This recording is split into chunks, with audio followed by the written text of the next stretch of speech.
งดงามสูงดินรอยธรรมเทระพระเนรฝากเสียงผ่านสายลมลอยเชิญชวนศรัทธาร่วมบูรณาวัดป่าดงดอยยอดภูนางแก้วยังคอยทอแสงส่องฟ้าอำไพพื้นธรรมสีขาวพาเราแช่มชื่นเป็นผู้รู้ผู้ตื่นเบิกบานทั้งกายและใจเผยแผ่คำสอนองค์ชินวรขจรกว้างไกลข่าวสารงานบุญที่ใดสื่อออนไลน์ไปถึงญาติโยมพระธาตุเจดีย์สีสองเมืองเปล่งประกายแล้วบนยอดดอยนางแก้วมีโอกาสแวะเวียนไหว้ชมจำลองจากดอยสุเทพดอยตุงผู้ธาตุบรมพลังแรงใจญาติโยมร่วมสร้างสมทานบารมีสีขาวคลื่นธรรมนำพาความสุขพระเนรที่ทางคลายทุกข์เกิดปิติสุขไปทุกทินที่เปิดฟังธรรมะพระจัดรายการหลายคืนบางคืนร่วมสร้างมหาทานบารมีพระธาตุเจดีย์สีสองเมื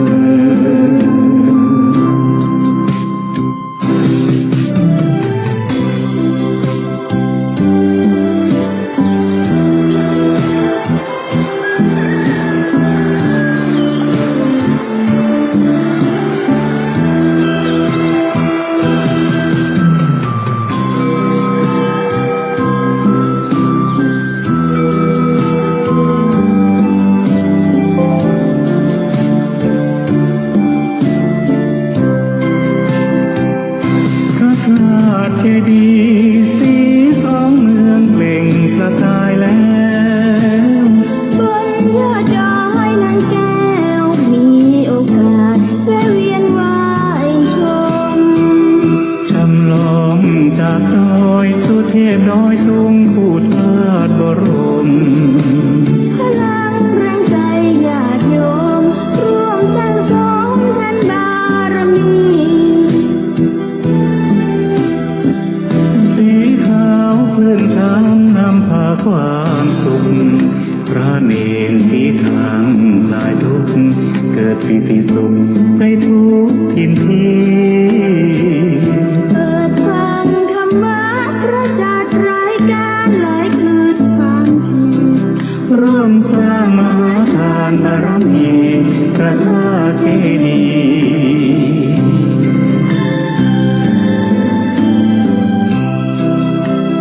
สีสองเมือง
พระแก้วเจ้าดังสามประการอันมีพระพุทธพระธรรมพระสงฆ์กุลพ่อกุลแม่กุลครูบาอาจารย์กุลศีลธรรมกรรมฐานจงมาปกห่มรักษาครูบาอาจารย์พระเจ้าพระสงฆ์ทุกรูปปกห่มรักษาป้อออกแม่ออกศรัทธาด้านสาธุชนคนดีผู้สนใจใฝ่ในธรรมทุกท่านขอถวายความเคารพแสดงความนับถือพระมหาเถระพระเถรานุเถระเจ้าคณะพระสังฆาธิการครูบาอาจารย์เจ้าที่เปิดวิทยุฟังอยู่ที่วัดติวาเวลานี้เจริญปอนศรัทธาญาติโยมท่านสาธุชนคนดีผู้สนใจใฝ่ในธรรมทุกท่านธรรมะสวัสดีสวัสดีเมื่อค่ำยามคืนประจำค่ำคืนของวันพุธที่10เดือนพฤศจิกายนพุทธศักราช2564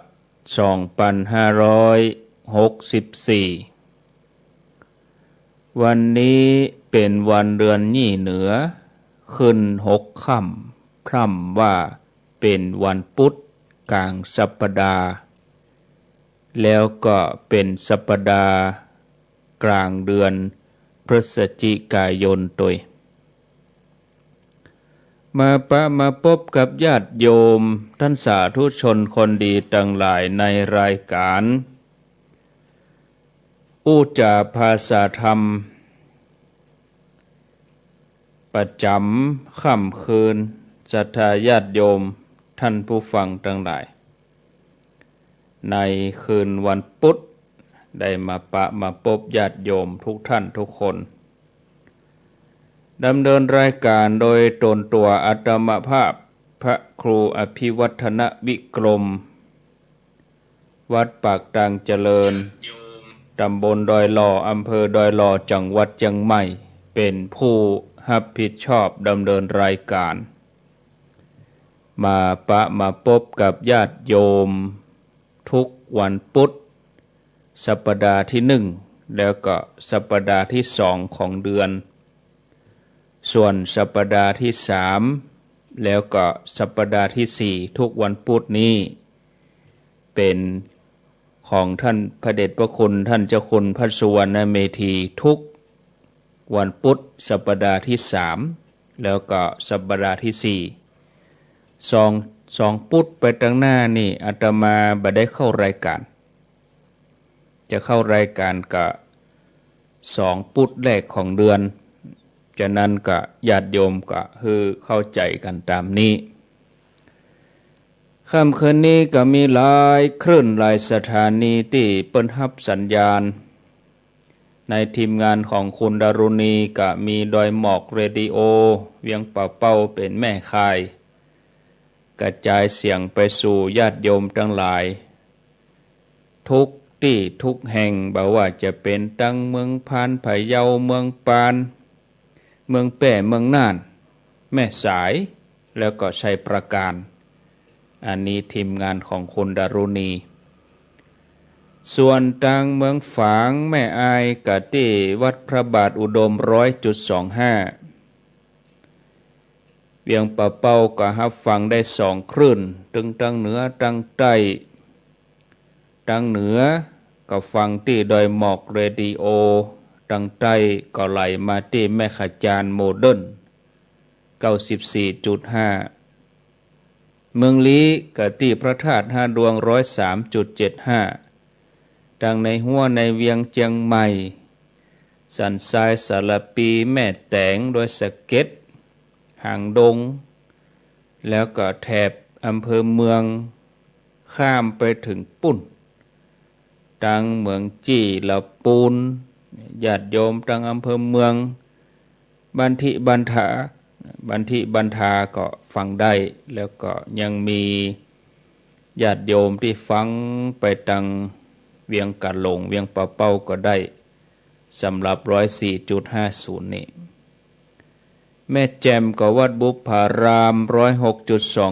106.25 ดังลำปางกะที่วิทยาลัยสงฆ์นครลำปาง FM 106.50 มจรลำปางตั้งอยู่ที่วัดบุญยวาสวิหารแล้วก็มีทีมงานของคุณดรุณีรับสัญญาณเพิ่มแถม2 คลื่นสถานีวิทยุบ้านป่าแฝกอำเภอแม่ใจจังหวัดพะเยา FM 98.0 แล้วก็สถานีวิทยุกาลเกตเรดิโอ 89.75 บ้านตุ้งห้งอำเภอเมืองจังหวัดแพร่อันนี้ก็รับสัญญาณเพิ่มเติมเข้ามาก่อนเข้ารายการตะกี้ก็20:10กะโทรศัพท์บ่หวั่นไหวศรัทธาเพิ่นโทรมาวันนี้บ่เข้ารายการแล้วเฮากำลังจะเปิดเพลง อาตมากำลังจะเปิดเพลงนี่นะอุ้ยก็ยังบ่ได้ยินเสียงอ๋อกำลังจะแน่กำลังจะเปิดไมค์ว่าขอนอบน้อมไอ้แม่โทรมาหาเฮาเสียแล้วไอ้แม่บ่ได้ยินนะท่านโอ้ไอ้แม่อยู่ไหนพะเยา คนพะเยาบ่ได้ยินคนฮักพะเยาตัวเจ้าอู้กะแต่ว่าสถานีเปิ้นบ่ได้รับลิงก์กะมันลิงก์อย่างใด มันเป็นลิงก์น่ะมันลิงก์เปิ้นลิงก์อย่างใดอ่ะไอ้แม่ใครลิงก์อย่างเปิ้นน่ะไปใจใหญ่ไอ้แม่มันลิงก์นี่คือว่าเปิ้นรับสัญญาณที่เฮาเพ่นะแล้วเปิ้นก็เอาออกสถานีเปิ้นปุ่นกี่แม่ก็ใครลิงก์นะกะอีแม่ก็ต้องมีโทรศัพท์รุ่นใหม่แล้วมันแปลงก็แปลงอยู่นอกจากจะมีโทรศัพท์แล้วไอ้แม่ก็ต้องมีอินเทอร์เน็ตด้วยมันจะเน็ตหมอกได้ถ้าเฮาเติงเวลาแล้วบ่ได้ยินนี่ก็ต้องคนเฒ่าก็ถึงความดันขึ้นเหมือนกันเอาน้อญาติโยมก่อนที่จะสาระธรรมะในกะ10 นาทีนี่ก็ลองฟังพอหรอมีที่ไหนพ้องนี่นะก็เดียวเพิ่นก็จะได้แก้ไขอันที่ตะกี้อาตมาก็ไปฟังข้างนอกบ้านแป้นก็เหมือนจะเงียบแล้วก็แม่วางเรดิโอก็ดักปิ้งเนาะอาจจะขัดข้องที่ต้นสายบุญในเครือข่ายของเปิ้นที่แม่ข่ายบุญเนาะส่วนเตียตมานี่ปกติ0998366322อ้าวสถานีละ1ท่านก็พอละถ้าว่ามีไผโทรมาแล้วเฮาได้ยินว่าเปิ้นอยู่ในพื้นที่เดียวกันเฮาก็บ่ต้องโทรซ้ำอีกนะสถานีละ1คนรายงานเข้ามาก่อนจะธรรมะเวลากันอย่างมาโวยประเด็นนี้20:00จะเกิงเนาะกำลังตักกำลังถ้าเป็นลิเกก็กำลังโหมโรงถ้าเป็นมวยกำลังไหว้ครูนี่เนาะ5 นาทีเจริญพรแม่ไล่ดอยหมอกเนาะเจ้าก็สี่ได้ยินแล้วแม่ฟังไหนอันเด่น103ได้ยินเจ้าฮะ103มาได้ยินดอยหมอกดอยหมอกไม่ได้ยินเจ้าแม่ฟังก็4นำเดี๋ยวนี้แต่ได้ยิน94เจ้ารับทราบถ้าจะเป็นสถานที่ดอยหมอกถ้าดอยหมอกดับเหตุสถานีก็คือดับทั้งหมด10 ป่ายนี่ดับหมดเพราะว่าดอยหมอกมันเป็นแม่ข่ายจะได้ก็โทรเข้าสถานีเพื่อนท่านเนาะเจริญปอนเจ้าไปกอดเจ้าท่านพระครูเมืองฝางดังอยู่นะเจ้าเมืองฝางแน่นอนไผฟัง94กับเมืองฝางก็บ่ต้องโทรซ้ำกันแล้วเนาะเอาสถานีอื่นเจริญปอนเจ้ากับไปจากเจ้าท่านพระครูภาษาจีนกัลยาฟังขึ้น106.0เด้อที่106ยังได้เนาะ106เพิ่นได้รับตรงเลย106น่ะ เป็นทายฮับตรงตังเพแม่สายพินเนาะ เจ้า แม่ใจพินจังซอวันพวกก็ก้อยซอกับตุนลุงยองมาเจ้าเนอะ เอออ้าวสาธุเวลามันหน่อยแน่เอาคนหน่อยเจริญปอน กับไว้ซาท่านพระครูนางฟานมาได้ยินแม่ใจอันปลาแฝกก็มาได้ยินแม่ฟังแม่ขัดจาน โอ้ปาเฟกไปได้ยินก็แสดงว่าดอยหมอกนี่เปิ้นขัดข้องเนาะ เจ้า ดอยหมอกขัดข้อง จานเด้อท่านพระครู แม่ฟัง94เนาะ ครั้ง94แม่ขัดจานเจ้า ไปดังถึงบ้านแม่ปุ่นก่อนกะแม่ใจปุ่นอ่ะ เจ้า โอ้ เจ้ามันเนี่ยฟังได้อยู่เจ้า เขาก็จ้างไหลซ้อหาเอาเนาะแม่เนาะ เจ้า น่ะ โจกดีเนอะอันนี้อยู่แม่ใจปุ่นโอ้จะมาก็ติดต่อคุณดารุณีอยู่เดี๋ยวนี้เดี๋ยวกันพิมพ์ข้อความบอกเขาเปิดละเอาเจริญปอน ไว้สัจเจ้าพระอาจารย์จากลำปางเด้อมันไหลนะน้อยมันน้องอุตุดีเจ้า ฟังขึ้นหยังแม่ คืนอย่างก็ลำปางเนี่ย เจ้า น้ำปางอะที่ไหนอ่ะของวัดบุญญาวาสกะ เจ้าบุญญาวาสเจ้า บุญญาวาสอ้าวสาธุลำปางของกว้างลำไปนี่ เจริญปอน ไว้สาท่านพระครู อยู่ตังใดที่ไหนฮะ ไอ้สีกูนนะ รายงานตัว ยาวาสเจ้า วันบุญญาวาสเนาะสาธุบุญญาวาสมา2 สายละพอก่อนเนอะบุญญาวาส เจริญปอน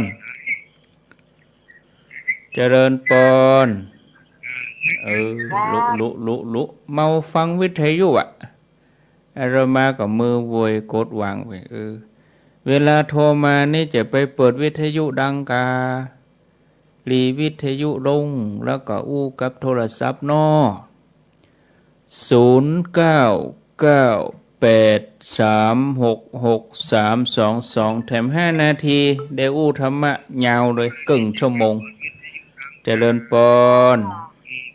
เจ้านมัสการเจ้า โทรจากดังใด จากคุณแม่สายบัวเชียงรายเจ้า สายบัวฟังสถานีไหน สถานีบุญญาวาสเจ้าเขาเป็นลิงก์มาทางโทรศัพท์นี่เจ้า โมทนาแม่จันเนาะอำเภอแม่จันเชียงรายเจริญปอน กับวัดสาเจ้าท่านพระครูลีเนอะเจ้า เมืองลีจังหวะโมทนาเอาแบบแม่โบวเขียวเนี่ยเอาที่ซ้ำกับโทรแล้วนะเอาที่ใหม่ๆไผ่ฟังเมืองปานเมืองฝาง94แม่ขัดจานพระธาตุ5 ดวงแล้วก็บุญญาวาสนี่ก็ซ้ำกันบ่โทรแล้วเนอะบ่โทรเตื้อบ่ใช่ห้ามบ่ฮือโทรเพราะว่าเฮาก็ฮือครอบคลุมหลายๆคลื่นเจริญปอนอีก4 นาที วัดสาเจ้า โทรจากดังใด จากบ้านนางเป้าอำเภอเกาะขาจังหวัดลำปาง เกาะขา เจ้า เกาะขาฟังสถานีไหนฮะ เขียนบุญญาวาสเจ้า บุญญาวาสโมทนาแต่ก็เอาอนุโลม เกาะขาหั่งชัดแม่ทะนะเปิ้นฟังที่106.50คนฟังนักขึ้นเนาะที่106นี่คนฟังนักขึ้นนี่ม่วนกันนี่กำลังม่วนกันเจริญปอน วัดสาเจ้าท่านพระครูอันนี้โทรฟังจากวัดไผ่หินนะเจ้าโดยสังเกต โดยสะเก็ตฟังจากฝ่ายหิน เจ้าอยู่ตำบลไม่ให้เงิน อี แม่ กา ขอพรวันนี้วันเกิดท่านพระครูแม่นก็เจ้าวันที่10 พฤศจิกา แม่นวะฮะลืม เห็นแล้วก็จำได้ เจ้าตัว ข ก็ อพ ลื ร ม ทุกท่านพระครูอยู่ดีมีสุขอยู่สุขสบายนะเจ้า อายุมั่นขวัญยืนยาวเน้อเป็นของพระพุทธศาสนาต่อไป โม นะ ท เจ้า นาเอาลืม เอา 0998366322เอามีเข้ามาแถมสายต่อไปบะหมี่กะจะอู้ธรรมะครบแล้วเนาะแม่แจมมีกะก็ว่าโทรบัตันวันนี้หายไปหลายเนี่ยเนื่องจากว่าแม่ขายเปิ้นสัญญาณเน็ตถ้าจะหลุดนะเจ้าหน้าที่เปิ้นบ่ได้เช็คเนาะโดยหมอกเรดิโอเวียงเป้าก็ฟังที่ 94.5 หันเอาเนาะก็ตะอี้ก่อนเด้อญาติโยมทั้งหลายพักการฮับสายไว้เพียงเท่านี้ถ้าว่าโดยหมอกฮับปุ๊บนี่นะเปิ้นก็กระจายไปหลายๆคลื่นก็จะมีตั้งคนฮักพะเยาตั้งเมืองพานตั้งบ้านเป็นละปูนตั้งภูเพียงเวียงน่านแล้วก็มีตีแม่วางเรดิโอสันโกงแม่สายแล้วก็ตีอันเมืองแป่อำเภอเมืองแป่นี่ภูเพียงตัวเมืองน่านตัวเนี่ยนี่เปิ้นบ่ได้รับถ้าว่าแม่ขายเปิ้นบ่ได้ออนไลน์กับสถานีทั้งหลายนี่ก็ดักไปด้วยกันเป็นปุกเลยแต่ที่อันเมืองปานเรดิโอนี่เปิ้นฮับตรงฮับยิงตรงมารับที่อาตมาเพก็เลยได้ฟังแม่สายพินเขาได้ฟังเอาขอบคุณเนอะที่โทรมาบอกคือกันเนาะเมืองปานเรดิโอ 106.0 คณะสงฆ์อำเภอฝาง 100.25 แม่ขจานโมเดิร์นเรดิโอ 94.5 วิทยุชุมชนคนเมืองลี้พระธาตุ5 ดวงอำเภอลี้ 103.75 แต่เจ้าท่านอาจารย์โยท่านโยเปิ้นมาเอวหาเปิ้นมาแว่ตาลอยู่พระพุทธบาทห้วยต้มเปิ้นมาแว่เอวหานี้ท่านโยแล้วก็มีที่วัดฝ่ายหิน 104.50 แล้วก็ที่บุญญาวาสนี่แน่นหนาหน่อยเนาะอนุโลม4ท่าน4สายฟัง 106.50 มจรบุญญาวาสวิหารนะเอาแล้ว2 ทุ่มเกิงคืนนี้ก็คงจะเป็นนิทานเป็นนิทานกล่อมนอนกันแล้วกันบางท่านก็เตรียมตัวนอนแล้วนี้ก็ฟังไปอาจจะใครรับก็รับไปนึกบ่ว่ากันอาตมาจะอยู่กับญาติโยมถึงแค่3 ทุ่มแล้วก็3 ทุ่มถึง4 ทุ่มนี่ก็จะเป็นท่านสมชาติชาตปัญโยอุทยานธรรมพระสุนทรมุนีท่านก็จะจัดรายการทุกวันพุธเหมือนเดียวกับอาตมาพุธสัปดาห์ที่1และสัปดาห์ที่2ของเดือนแล้วก็ทุกวันพฤหัสบดีมาเจ้าตามปกติท่านก็จะจัดตี 5 เกิงถึง 6 โมงแต่วันพุธนี้ก็จะเป็นกรณีพิเศษเนาะ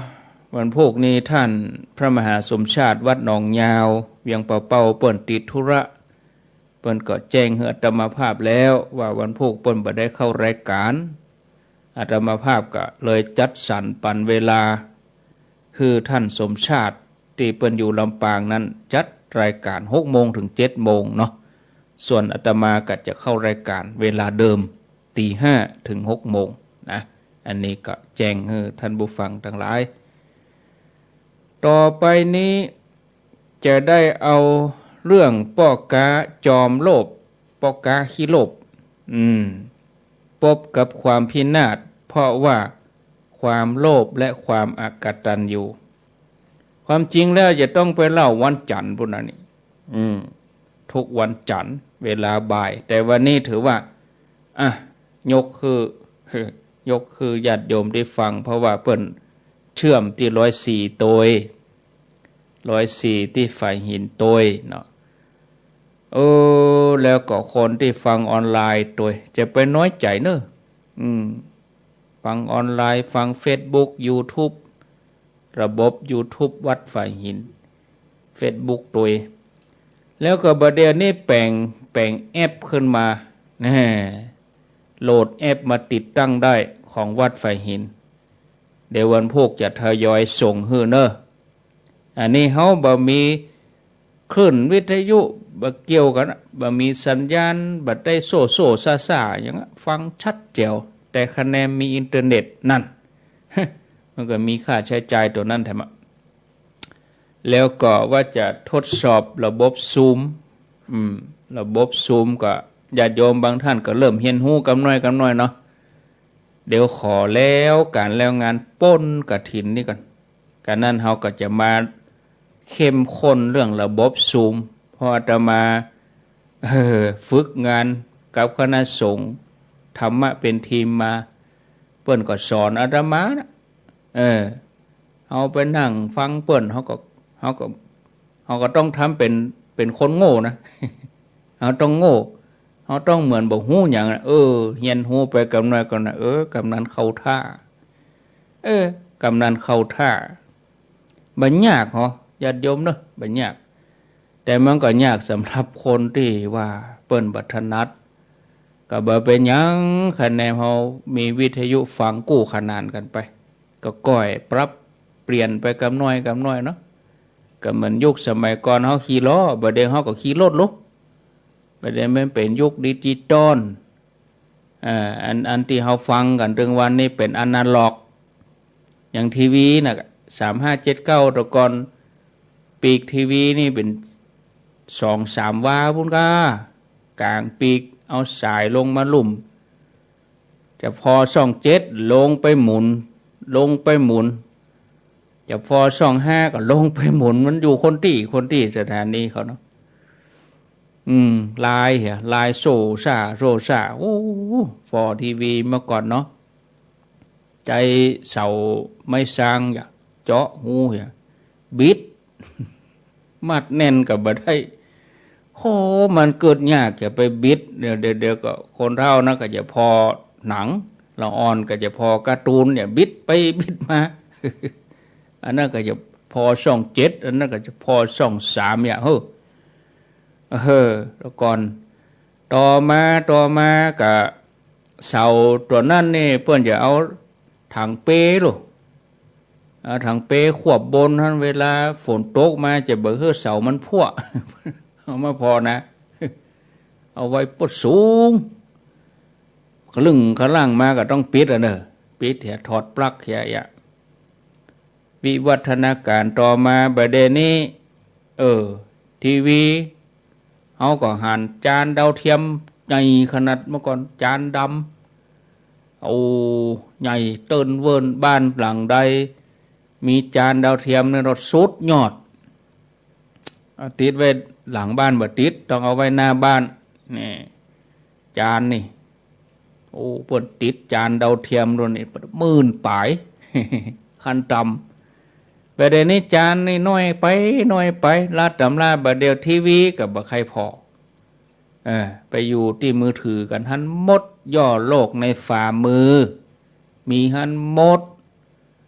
เมื่อก่อนเขาจะเขียนจดหมายก็ส่งจดหมายไปจอมตู้ไปรษณีย์จะใช้โทรศัพท์ก็เราไปหยอดเหรียญแบบนี้ตู้หยอดเหรียญขนเอาไปเป็นพิพิธภัณฑ์กลายเป็นของเก่าเอาไปไว้ถ่ายรูป ถ่ายรูปเป็นที่ระลึกแฮมเมอร์นี่นะญาติโยมทั้งหลายโทรศัพท์ที่เขาใช้ถึงวันนี้ก็จะเก่าไปแฮมนะเมื่อก่อนนี่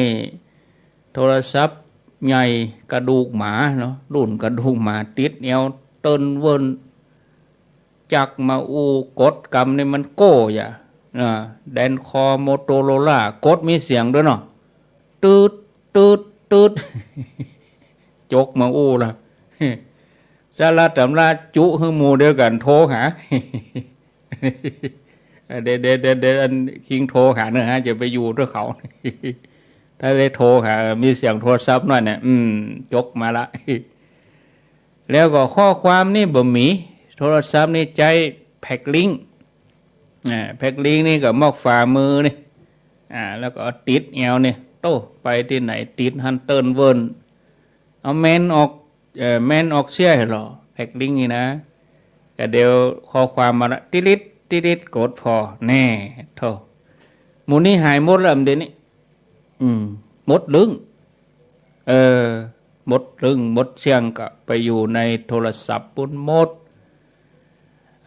ร้านถ่ายรูปแต่ก่อนนี่โหถ่ายมาก็ได้รูปเห็ด30 กว่าใบถ่ายเสียก็เสียไปเลยฟิล์มเปิ้นนะจักออกมาในยาวเลยฟึดต้องไปไว้หั่นเป็นติดจะไปอัดรูปนะบัดนี้ถ่ายคนเดียวลบคนเดียวนะบ่เปิ้งใจก็แต่งออกมาบางงามก็แปลงให้งามได้โทรศัพท์บัดเดียวมีหันหมด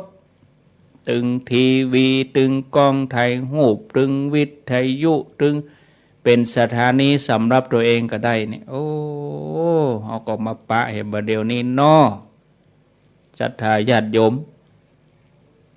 เมื่อก่อนก็ไปนึกไปฝันยังว่าจะได้โทรศัพท์หันหน้าหันตากันนะเขาก็ว่าไข้หัวใช่กันนะเปิ้นว่าหรอเมื่อก่อนนะแฮมเบิร์นจะได้โทรศัพท์จะหันหน้าไปหันได้โทรศัพท์มันมีสายเขาก็ใจเพียงแค่ตัวโทรศัพท์บ้านตัวอันเนาะมือถือก็มีแค่ตัวเลขเขาจะไปคิดจะได้ว่าโทรศัพท์จะได้หันหน้ากันเนี่ยช่วงแค่20 กว่าปีนี่บ่ได้นะโอ้โลกมันไปไกลแต่ยังได้ก็ตามเนาะญาติโยมเทคโนโลยีเจริญก้าวหน้าเพียงใดก็ขอให้ใจเฮามีความเจริญศรัทธาญาติโยมบางทีเฮาหันข่าวบางอย่างนี่มันก็เขาก็ใจสื่อมื้อเนี่ยนะจุกันจุกันใจสื่อใจต่างมื้อเนี่ยอินเทอร์เน็ตใจหยังมื้อเนี่ยโอ้เสียงหายกันนักต่อนักบ่เป็ดต่อฮอดมีเรื่องมีราวกันนะอันนี้ก็ฝากไว้บางครั้งบางทีเปิ้นฮื้อกดอันยังก็หม้อสมัครเข้าไปโอ้ยุ่งกรอกข้อมูลอันยังเข้าไปต่างๆบางทีประเด็นนี้เฮาไปฮู้ได้เนี่ยยังเบอร์เฮาทั้งหลายเนี่ยมันไปอยู่กับเขาได้อย่างไรโทรมาอันนี้จากบริษัทไฟแนนซ์นะบริษัทโบกเกอร์โบกแก่ยังก็บ่ฮู้อันยังเป็นโบกเกอร์ฮู้จักก็โบกปูนโทรมาจากโบกเกอร์อีว่าอย่างมันเป็นโบกเกอร์เราบอกงูจักแล้วก็ชื่อเขาได้นะ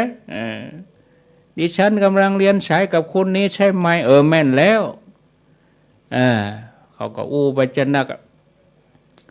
อู้ไปปล่อยเขาอู้จนจบสรุปสันยังไม่เอาสันบัดสะดวกคุยเถอะอย่างอีก็มีก็ว่ากันไปญาติโยมอู้ไปข้าม20 นาทีจะหมดเวลาละเอาเดี๋ยวจะไปได้เล่าชาดกบางคนก็ตั้งท่าจะฟังยังบอกอู้เด้อท่านพระครูก็เปิ้นรอนี่ก็รอเจ้าหมู่นี่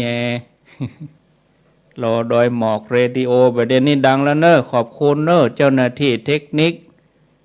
ดีเจส้มตึงดีเจอันช่างเทคนิคโดยหมอกเรดิโอทีมงานของคุณดารุณีขอบคุณโดยเนาะโอ้คนเฒ่าเดือดร้อนอินดูคนเฒ่าต่อไปก็จะมาเล่า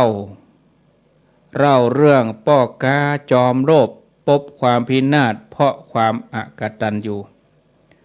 เรื่องราวเป็นอย่างไรก็ลองฟังกันไปดังต่อไปนี้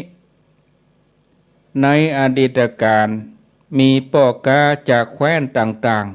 ๆเดินทางมาจากเมืองปาราณสีเสาะซื้อสินค้าเมื่อแลกเปลี่ยนค้าขายแล้วหมู่ป้อกาก็อู้กันว่าแว่นแคว้นไก่แห่งหนึ่งบ่มีสินค้าหมู่นี้ที่เมืองเนี่ยมีนักแถมเมืองหนึ่งบ่มีหมู่เฮาควรจะขนสินค้าเนี่ยไปขายที่เมืองปุ้นเฮาถ้าจะได้กำไรก็ถ้าจะเหมือนอย่างบ้านเฮาบ่มีทุเรียนนะกันเนาะแล้วก็เหมือนกับบ้านเปิ้นบ่มีมะม่วงบ่มีลำไยอีกแต่ประเด็นนี้มีเหมือนกันหมดปอกาหมู่นี้ก็กึดอย่างเงี้ยสินค้าที่อยู่นี่เฮาหันนี่นะแห่งเมืองหนึ่งบ่มีเนอะเฮาควรจะขนสินค้านี่นะไปขายแคว้นนั้นได้กำไรแน่นอนอุปสรรคมีอยู่อย่างเดียวคืออันยังคือต้องเดินทางข้ามแดนธุรกันดาร แดนนี้เนี่ยมันเป็นแดนที่บ่มีฝนบ่มีน้ำบ่มีอาหารนะมันแร้นแค้นนะแต่ถ้าเฮาตั้งหลายผ่านแดนนี้ไปได้นี่โอ้กำให้หลายเต้าหลายตบเฮาก็จะต้องเตรียมเสบียงให้พร้อมในการเดินทาง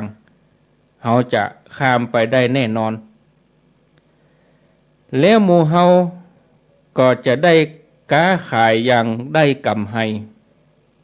เมื่อปอกกาตั้งหลายตกลงกันแล้วก็ตั้งให้ปอกกาคนหนึ่งเป็นหัวหน้าเดินในการ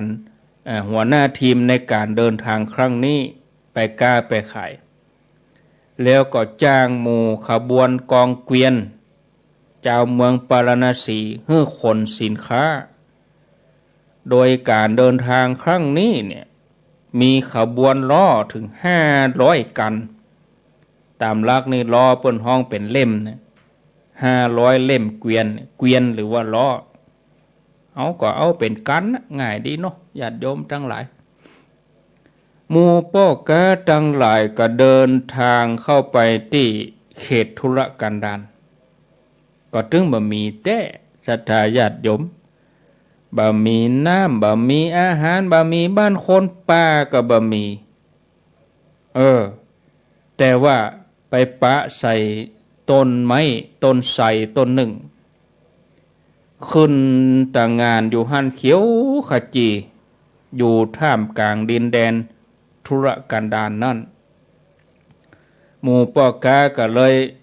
ได้อาศัยห่มเงาต้นไทรนี่เย็นสบายนะเป็นที่น่าพิลมจมจุนหมู่ป้อกาที่ถูกโมหะครอบงำโมหะคือความหลงคือความบ่ฮู้ความประมาทผสมกับความโลภตัวหมู่ป้อกาหมู่นี้ก็อู้กันลูกศรัทธาญาติโยมบอกว่าโอ้ต้นไทรนี่ต้นใหญ่ต้นหลวงอิ่มเอิบสดชื่นในลำต้นนี่ก็คงจะบรรจุน้ำไว้เต็มหมดหมู่เฮาลองตัดกิ่งพอสักกิ่งเหรอเอาจะได้ฮู้ว่าตรงในมีน้ำก็ว่าบ่มีแล้วก็ฮือลูกน้องคนหนึ่งขึ้นไปบนต้นไทรเอามีดตัดกิ่งทางทิศตะวันออกกิ่งต้นไทรนี่ก็ตกลงมาทันใดนั่นศรัทธาญาติโยมมีน้ำใสสะอาดไหลลงมาวะโอ้ไหลลงมาทางกิ่งที่โดนตัดท่านโอ้หมู่ปอกาทั้งหลายเต้นโยนวะวิดเต้นโอ้นี่เฮาปะแล้วไอ้นี่โอ้ปากันกินน้ำดื่มน้ำพ่องก็อาบพ่องก็เล่นเนาะโอ้ดับก็หายไปหมู่ปอกาทั้งหลายก็เกิดว่าบัดเดี๋ยวนี้เฮาตัดกิ่งตะวันออกแล้วบัดเดี๋ยวเฮาลองแหมกิ่งก็ไปตัดกิ่งทางใต้บางทีอาจจะมีอย่างสักอย่างไหลออกมาลองพอแล้วก็ใจคนที่อยู่บนลองตัดกิ่งทางใต้นี่พอหรอน่ะนายคนที่อยู่บนท่านกับขาแม่ อย่าโยมหูจักขาแม่ก็นะตั้งท่าตัดชบปดโทปรากฏว่าเข้าสุกขนมนมเลยแกงก็ยัง ไหลออกมาว่าปดโทอย่ามาวิเศษแต่ต้นนี้หมู่ปอกาทั้งหลายบอกกองอาหารการกินขนมนมเนยแกงก็ทั่วก็คู่ไหลออกมากับป้ากันกินน่ะโอ้อันตั้งนั้นก็น้ำไหลออกมาในก็เข้าไหลออกมาว่าปดโถดูต่างกินนี่แหละทีนี้หมู่ปอกากลุ่มนี้ก็ตัดกิ่งไม้เป็นครั้งที่3อันนี้ไปตัดกิ่งตะวันตกนะเอาประเด็นนี้ตั้งวันออกก็ตัดแล้วตั้งใต้ก็ตัดแล้วลองข้ามไปพุ่นนะลองไปตัดอันปุ่นว่ากิ่งปุ่นว่าเตียวไปปุ่นนะปีนป่ายไปปุ่นก ย่างใหญ่ไปตัดกิ่งตะวันตกบอกกองตัดกิ่งตะวันตกปุ๊บญาติโยมว่าอย่างตกลงมาปรากฏว่าบรรดาสตรีสาวสวยโอ้ไหลออกมาโลอ่ะครบหมดว่ะปอกาถึงหมดอ่ะเนี่ยสัทธาญาติโยมหมู่ปอกาทั้งหลายก็ได้คนละหนึ่งนางหนึ่งคนนะโอ้ไหลออกจากกิ่งด้านทิศตะวันตกส่วนหัวหน้าปอกานั้นก็มีสตรีแม่หญิงแต่งตัวงามนะก็มาอยู่กับหมู่หัวหน้าปอกาถึง25คนหมู่ปอกาผู้ที่ถูกโมหะครอบงำก็ตัดสินใจตัดกิ่งไทรเป็นครั้งที่4กับนี่ตัดกิ่งตังเหนือก็บอกคือนายคนนั้นไปตังเหนือเพราะประเด็นนี้เฮาได้น้ำได้เข้าเฮาได้แม่ยิงสาวแล้วนี่เฮาลองไปตัดตังเหนือพอเนี่ยบอกกองตัดกิ่งตังเหนือญาติโยมปรากฏว่าแก้วแหวนแสนสิงแก้วไพฑูรย์แก้วมุกดาเงินทองเครื่องประดับประตูผ้ากำพลว่าผ้ายังไหลออกมาหั่นว่าโตทีนี้หมู่ปอกาโมนีหันแล้วก็ตัดสินใจเอาสินค้าที่เอาใส่ล้อมานั่นนะสัทธาญาติโยมขนออกเหรอวะขนออกเหรอแล้วก็เอาทรัพย์โมนีเอาแก้วแหวนทั้งหลายโมนีใส่ในล้อครบหมดสมบัติที่ไหลจากต้นไทรนี่นะเอามาใส่สินค้าแทนกับเอาสินค้าออกขว้างแล้วก็เอาทรัพย์หมดนี้มาใส่แทนสินค้านั้นจนเต็มล้อถึง500เนี่ยแต่แล้วหมู่พวกกาก็ยังบ่ยอมเดินทางเตือนโดยความโลภละโมบเนาะก็เลยอู้กันว่าขนาดกิ่งนะเฮายังได้หมอกอีนะเฮาจะตัดถึงต้นนะคงจะไหลออกมานักกว่านี้กะเอาหมู่เฮาช่วยกันนี่เหรอเฮาอย่าป้อมถึงต้นเลยแล้วคงจะมีของล้ำค่าศรัทธาญาติโยมหัวหน้ากองเกวียนนั้นเปิ้นเป็นโพธิสัตว์เปิ้นฟังแล้วเปิ้นก็บ่สบายใจท่านทั้งหลายบัดเดี๋ยวนี้ท่านทั้งหลายแต่งตั้งเฮาเป็นหัวหน้าแม่นก็แม่นแล้วกะแล้วจะเชื่อฟังเฮาก่อนนี่ก็ลองอูมาหรออีเนาะโพธิสัตว์เจ้าก็ยกมือไหว้ปอกาหมู่นั้นแล้วก็บอกว่าโอ้ท่านทั้งหลายได้คืบจะไปเอาศอกได้ศอกจะไปเอาวานะเปิ้นปั่นเฮาโมยี่เฮาก็ปอกาบัดเดี๋ยวนี้พอโลแก้วแหวนยังเต็มล้อเนี่ยถึง500ไปบ่พอมีแม่หญิงสาวสวยมาด้วยมีอาหารกินด้วยมีน้ำด้วยก็พอละกาจะไปกึดตัดเก้าพวกนี้อย่างแถมโพธิสัตว์เจ้าก็ว่าอย่างนี้จะไปตัดต้นปนเนอร์ว่ะต้นไทรนี่บ่ได้ทำมาอย่างผิดนะพวกท่านทั้งหลายตัดเปิ้นไปถึง5กิ่งแล้วนะแต่ละกิ่งเปิ้นก็ปันอันยังฮื้อเฮาสมปรารถนาทั้งหมดบัดเดี๋ยวนี้เฮาก็ร่ำรวยกันแล้วขอเตอะท่านเตอะไอ้เนาะโพธิสัตว์เจ้าเปิ้นยกมือไหว้เด้อขอเตอะไอ้เนาะคนที่นั่งที่นอนปืนห่มเกาไม้ต้นใดบ่ควรหักกิ่งมาห้องนั่งนี่ผู้ที่ประทุษร้ายมิตรเป็นคนบดีเนี่ยเปิ้นว่าอีหมู่ปอกาก็บ่สนใจกรรมทัดทานของโพธิสัตว์เจ้าบัดเดี๋ยวนี้ไผหันตัวห้องประชาธิปไตยเอาประชาธิปไตยไผหันตัวหัวหน้ามีหัวหน้าคนเดียวยกมือไผหันตัวหมู่เฮาว่าเฮาจะตัดต้นยกถึงหมู่นั่น499คะแนนเสียงเดียวบ่ฮื้อตัด499ฮื้อตัดไป ประชาธิปไตยก็บ่ได้ผล พวกมากลักไปทีนี้ก็มูตั้งหลายก็เอามุยเอาขวานมาคนเทียนแหละ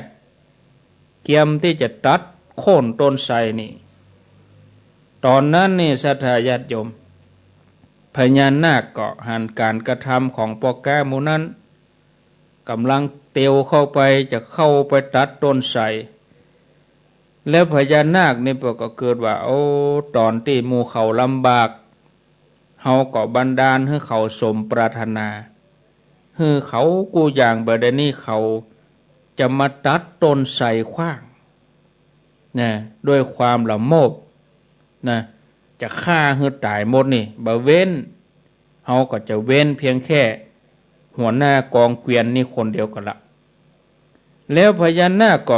สร้างเคลื่อนพลพญานาคทั้งหลาย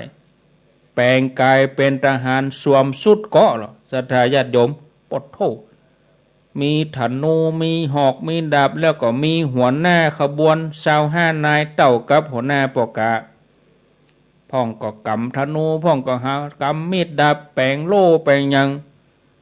มีถึงหมดเป็นหลายพันนายแล้วก็หัวหน้าพญานาคนี่ก็สั่งว่าพวกท่านทั้งหลายเฮ้ไปยับคนหมู่นี้มัดไว้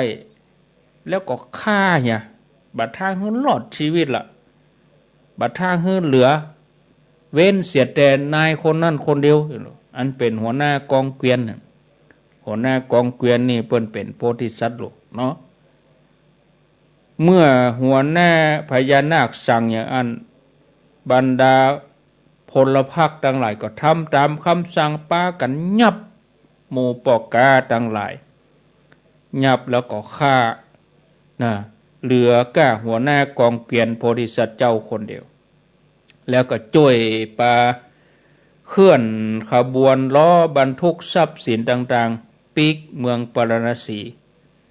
เมื่อถึงแล้วก็โพธิสัตว์เจ้าเปิ้นก็ลาหมู่ทหารที่มาส่งนั่นคือพญานาคแถลงกายมาพญานาคเมื่อไปส่งโพธิสัตว์เจ้าถึงเมืองปารณสีแล้วก็มอบทรัพย์ต่างหลายให้หัวหน้ากองเกวียนโพธิสัตว์เจ้าหมดเลยแล้วพญานาคก็กลับขึ้นสู่เมืองนาคพิภพองค์พระสัมมาสัมพุทธเจ้าพระองค์ตรัสเล่าชาดกจบแล้วพระองค์ก็ตรัสสอนปรากฏในชาดกชื่อว่ามหาวณิชชาดกชาดกที่เกี่ยวกับการค้าการขายเนาะนี่นะเปิ้นก็สอนว่าคนฉลาดพิจารณาหันประโยชน์ของตนบ่พึงตกไปสู่อำนาจของความโลภพึงกำจัดใจที่เป็นศัตรูภายในคือความโลภประเภทต่างๆนะผู้ที่หันภัยหันโทษอย่างนี้เป็นผู้ที่ใจชีวิตที่ประเสริฐบ่ยึดมั่นมีสติดำรงอยู่ได้ด้วยความปลอดภัยแล้วก็ได้คติสอนใจว่าโลภเกินไปมิตรก็จะกลายเป็นศัตรูนั่นศรัทธาญาติโยมท่านทั้งหลายหมดเวลาพอดีครั้งแถม4 นาทีโอ้ก็เหมือนน้อยเดียวแต่ญาติโยมที่จริงถึงชั่วโมงก่อนนะ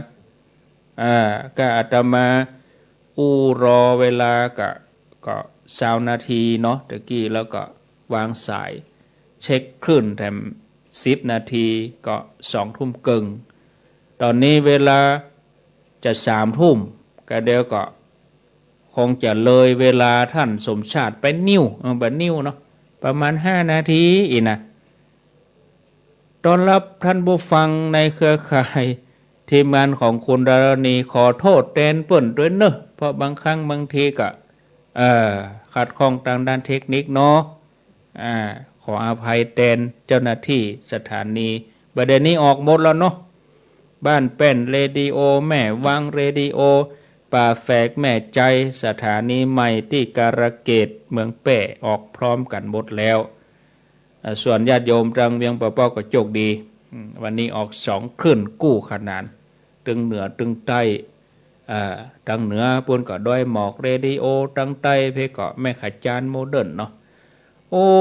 ก็ม่วนอบอุ่นเนาะญาติโยม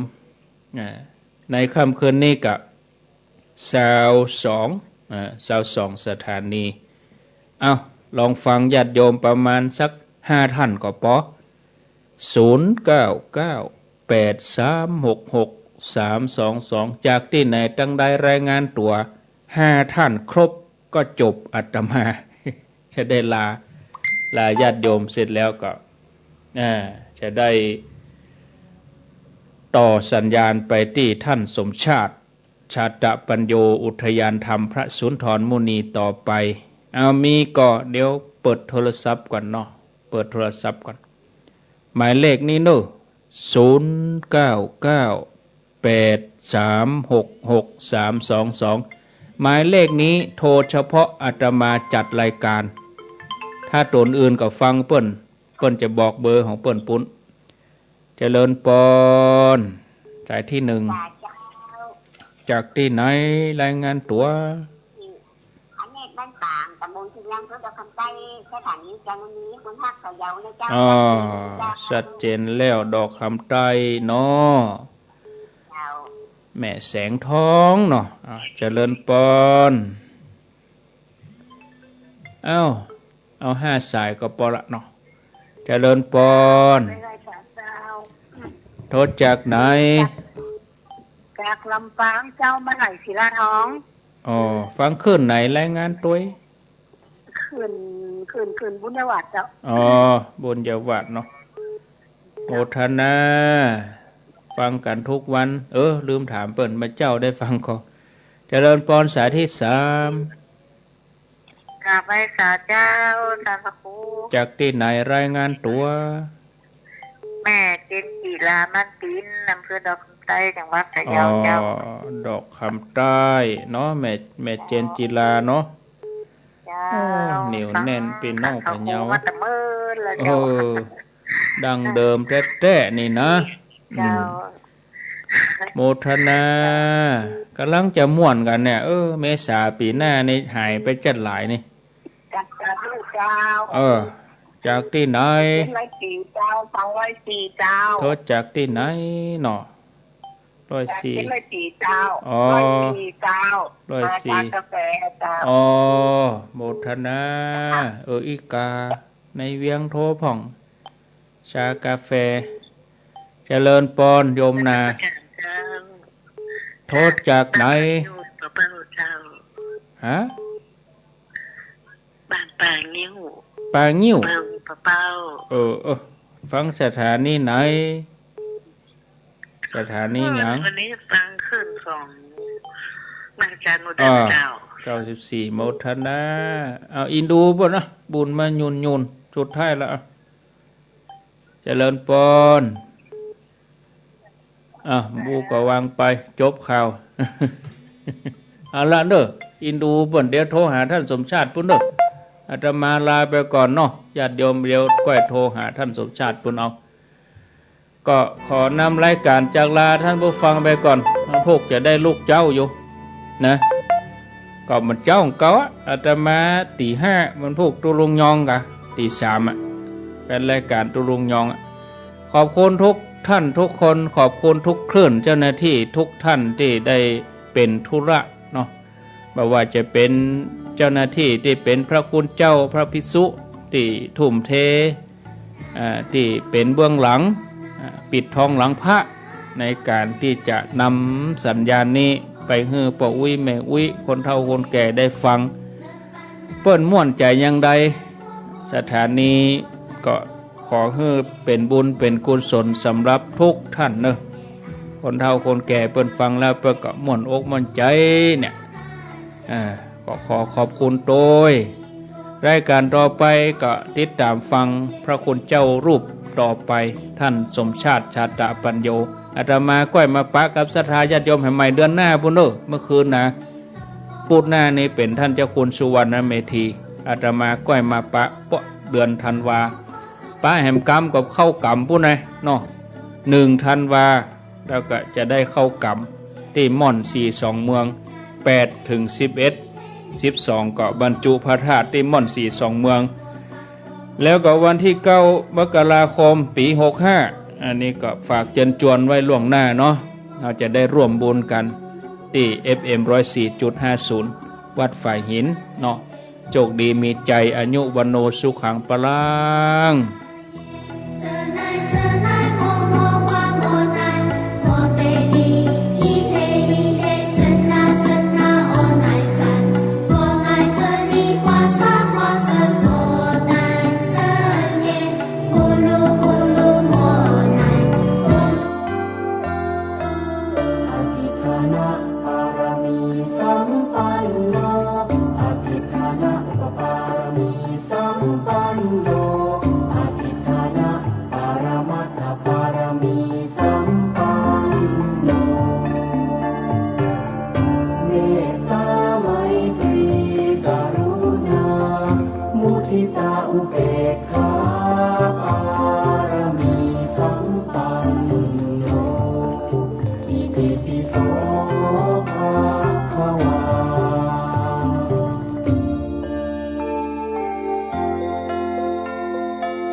ข้าเจ้า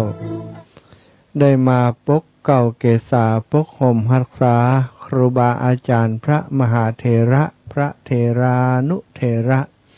เปื่อนสหธรรมิกสหพรหมจารีทุกรูปทุกองค์ปกห่มรักษา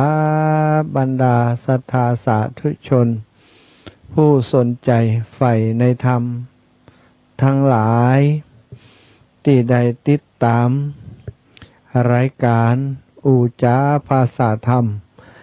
ในค่ำของคืนวันนี้ก็ขอน้อมไว้สาครูบาอาจารย์ท่านพระครูอภิวัฒนวิกรมซึ่งได้เมตตาให้อัตมาภาพได้จัดรายการต่อจากครูบาอาจารย์เนาะคนละชั่วโมง ถ้าครูบาอาจารย์บ่แบ่งเวลาให้ก็คงจะบ่ได้มีโอกาสได้พบปะศรัทธาอีปออีแม่คนเฒ่าคนแก่ทั้งหลายที่ได้ฮู้จักมักคุ้นกันผ่านทางสื่อของทางสถานีวิทยุคลื่นสีขาวเพื่อชาวประชาได้มาฮู้จักกันย้อนบุญญาบารมีของครูบาอาจารย์ท่านพระครูอภิวัตรและคณะครูบาอาจารย์พระมหาเถระในเครือข่ายคลื่นสีขาวเพื่อชาวประชาเนาะบนได้เมตตาต่ออาตมาภาพตอนที่ธรรมยตราเพื่อการศึกษานับจากวันนั้นมาก็ได้เป็นศิษย์สุดท้องน้องสุดท้ายของคลื่นสีขาวที่ได้เข้ามาดำเนินรายการโดยครูบาอาจารย์เนาะก็ได้พบปะกันเดือนหนึ่งก็อย่างที่ท่านพระครูได้แจ้งไปตะกี้ก็จะมี2พุทธด้วยกันเนาะบางครั้งก็พุทธเดียวบางครั้งก็บางพุทธครูบาอาจารย์เปิ้นบ่ได้เข้ารายการก็เลยบ่ได้เข้าด้วยกันถึง2คน บางครั้งบางทีเข้ารายการจะดีแต่ช่างเทคนิคเปิ้นก็แกล้งเห็นเพราะว่าคนควบคุมตัวจริงบ่อยู่ก็ส่วนใหญ่ก็จะถ้าอาจารย์เปิ้นบ่อยู่ก็บ่ได้จัดรายการเนาะก็วันนี้นะก็ได้มาพบมาปะกันอาทิตย์ก่อนก็ได้พบปะกันพอได้หายคิดถึงอาทิตย์นี้ก็ได้มาพบปะกันแฮมก็คงจะตอกย้ำเตือนเพิ่มเติมไปแฮมในเรื่องของการทำบุญสุนทรทานกันกินกันตานในช่วงนี้ซึ่งแต่ละวัดละวาครูบาอาจารย์เนาะควรก็มีกฐินกันซึ่งอาตมาเองบ่ได้มีกฐินแต่ก็มีพระป่ากล่องน้อยๆเอามาเพื่อจะบูรณะปฏิสังขรณ์เสนาสนะ ติอยู่ติอาศัยของพระสงฆ์องค์ข้าเจ้าที่จะได้มาอยู่จำพรรษาด้วยกัน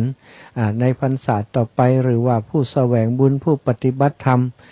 ที่จะมาอาศัยปฏิบัติธรรมปลีกวิเวกติอุทยานธรรมพระสุนทรมุนีที่นี่โอ้เข้ารายการมาสู่มาอภัยเตอะบัดได้แนะนำตัวกำเตือ ต่อจากอาจารย์ก็เลยจะลวดไปเลยเนาะขออนุญาตแนะนำตัวเหตุกรรมเนาะอาตมาภาพพระมหาสมชาติหรือพระสมชาติชาตปัญโย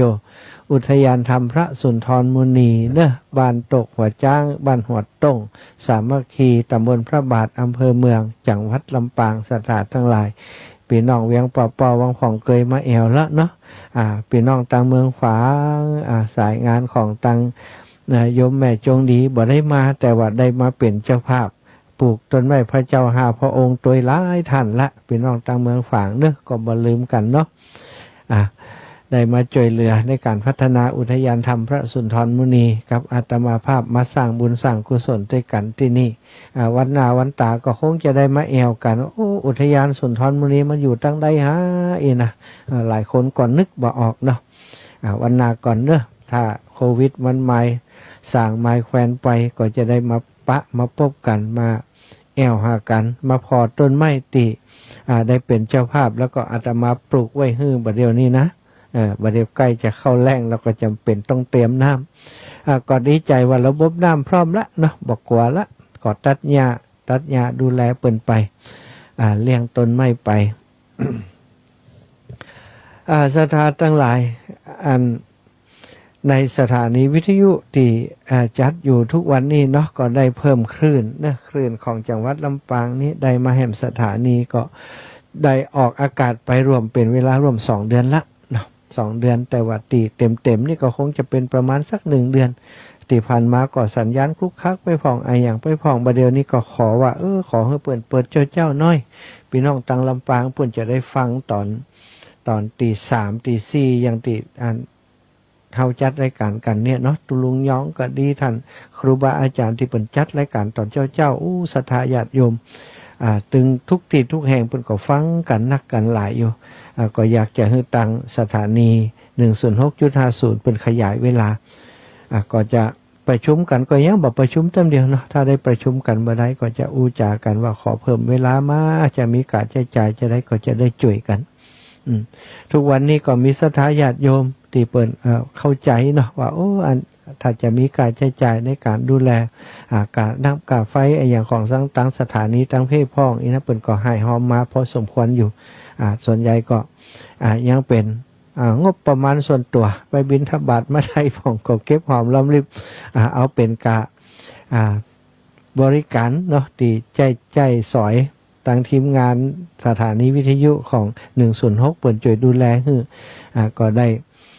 เป็นกำลังใจให้เปิ่นไปช่วยการน้ำกับไฟอย่างไปพอสมควรสถานทั้งหลายเอาละพบกันวันนี้เนาะก็จะนำสารธรรมจากภาษาธรรมนำสิ่งดีๆมาเล่ามากับศรัทธาทั้งหลายตะกี้ก็ได้ฟังนิทานด้วยกันเนอะกับศรัทธาไปก็เป็นนิทานที่ดีเนาะทุกครั้งที่ทำรายการต่อจากท่านอาจารย์เพราะบ่อยากจะเล่านิทานศรัทธาเหยเพราะ เพราะว่านิทานที่อาจารย์เพิ่นเล่ามันม่วนไว้ละบ่อยากให้ศรัทธาได้จำนิทานนักเนาะเรื่องที่เพิ่นเล่าไปก็เป็นมาในชาดกเนาะแล้วก็มีความหมายมีความสำคัญบ่งบอกถึงว่าคนเฮาเนี่ยมันแบบมีความพอดีเนาะยิ่งคนที่มีกิเลสตัณหาอย่างต่างๆมีความโลภโมโทสันนักหนาเนี่ยได้ต่อหือมันกับปอเปิ่นถึงบอกว่าภูเขาทองเต่าภูเขาสีเนลุเนี่ยพุทธขึ้นทั่วแผ่นดินก็ตึงปอเปียงสำหรับคนที่มันมีความโลภเนาะ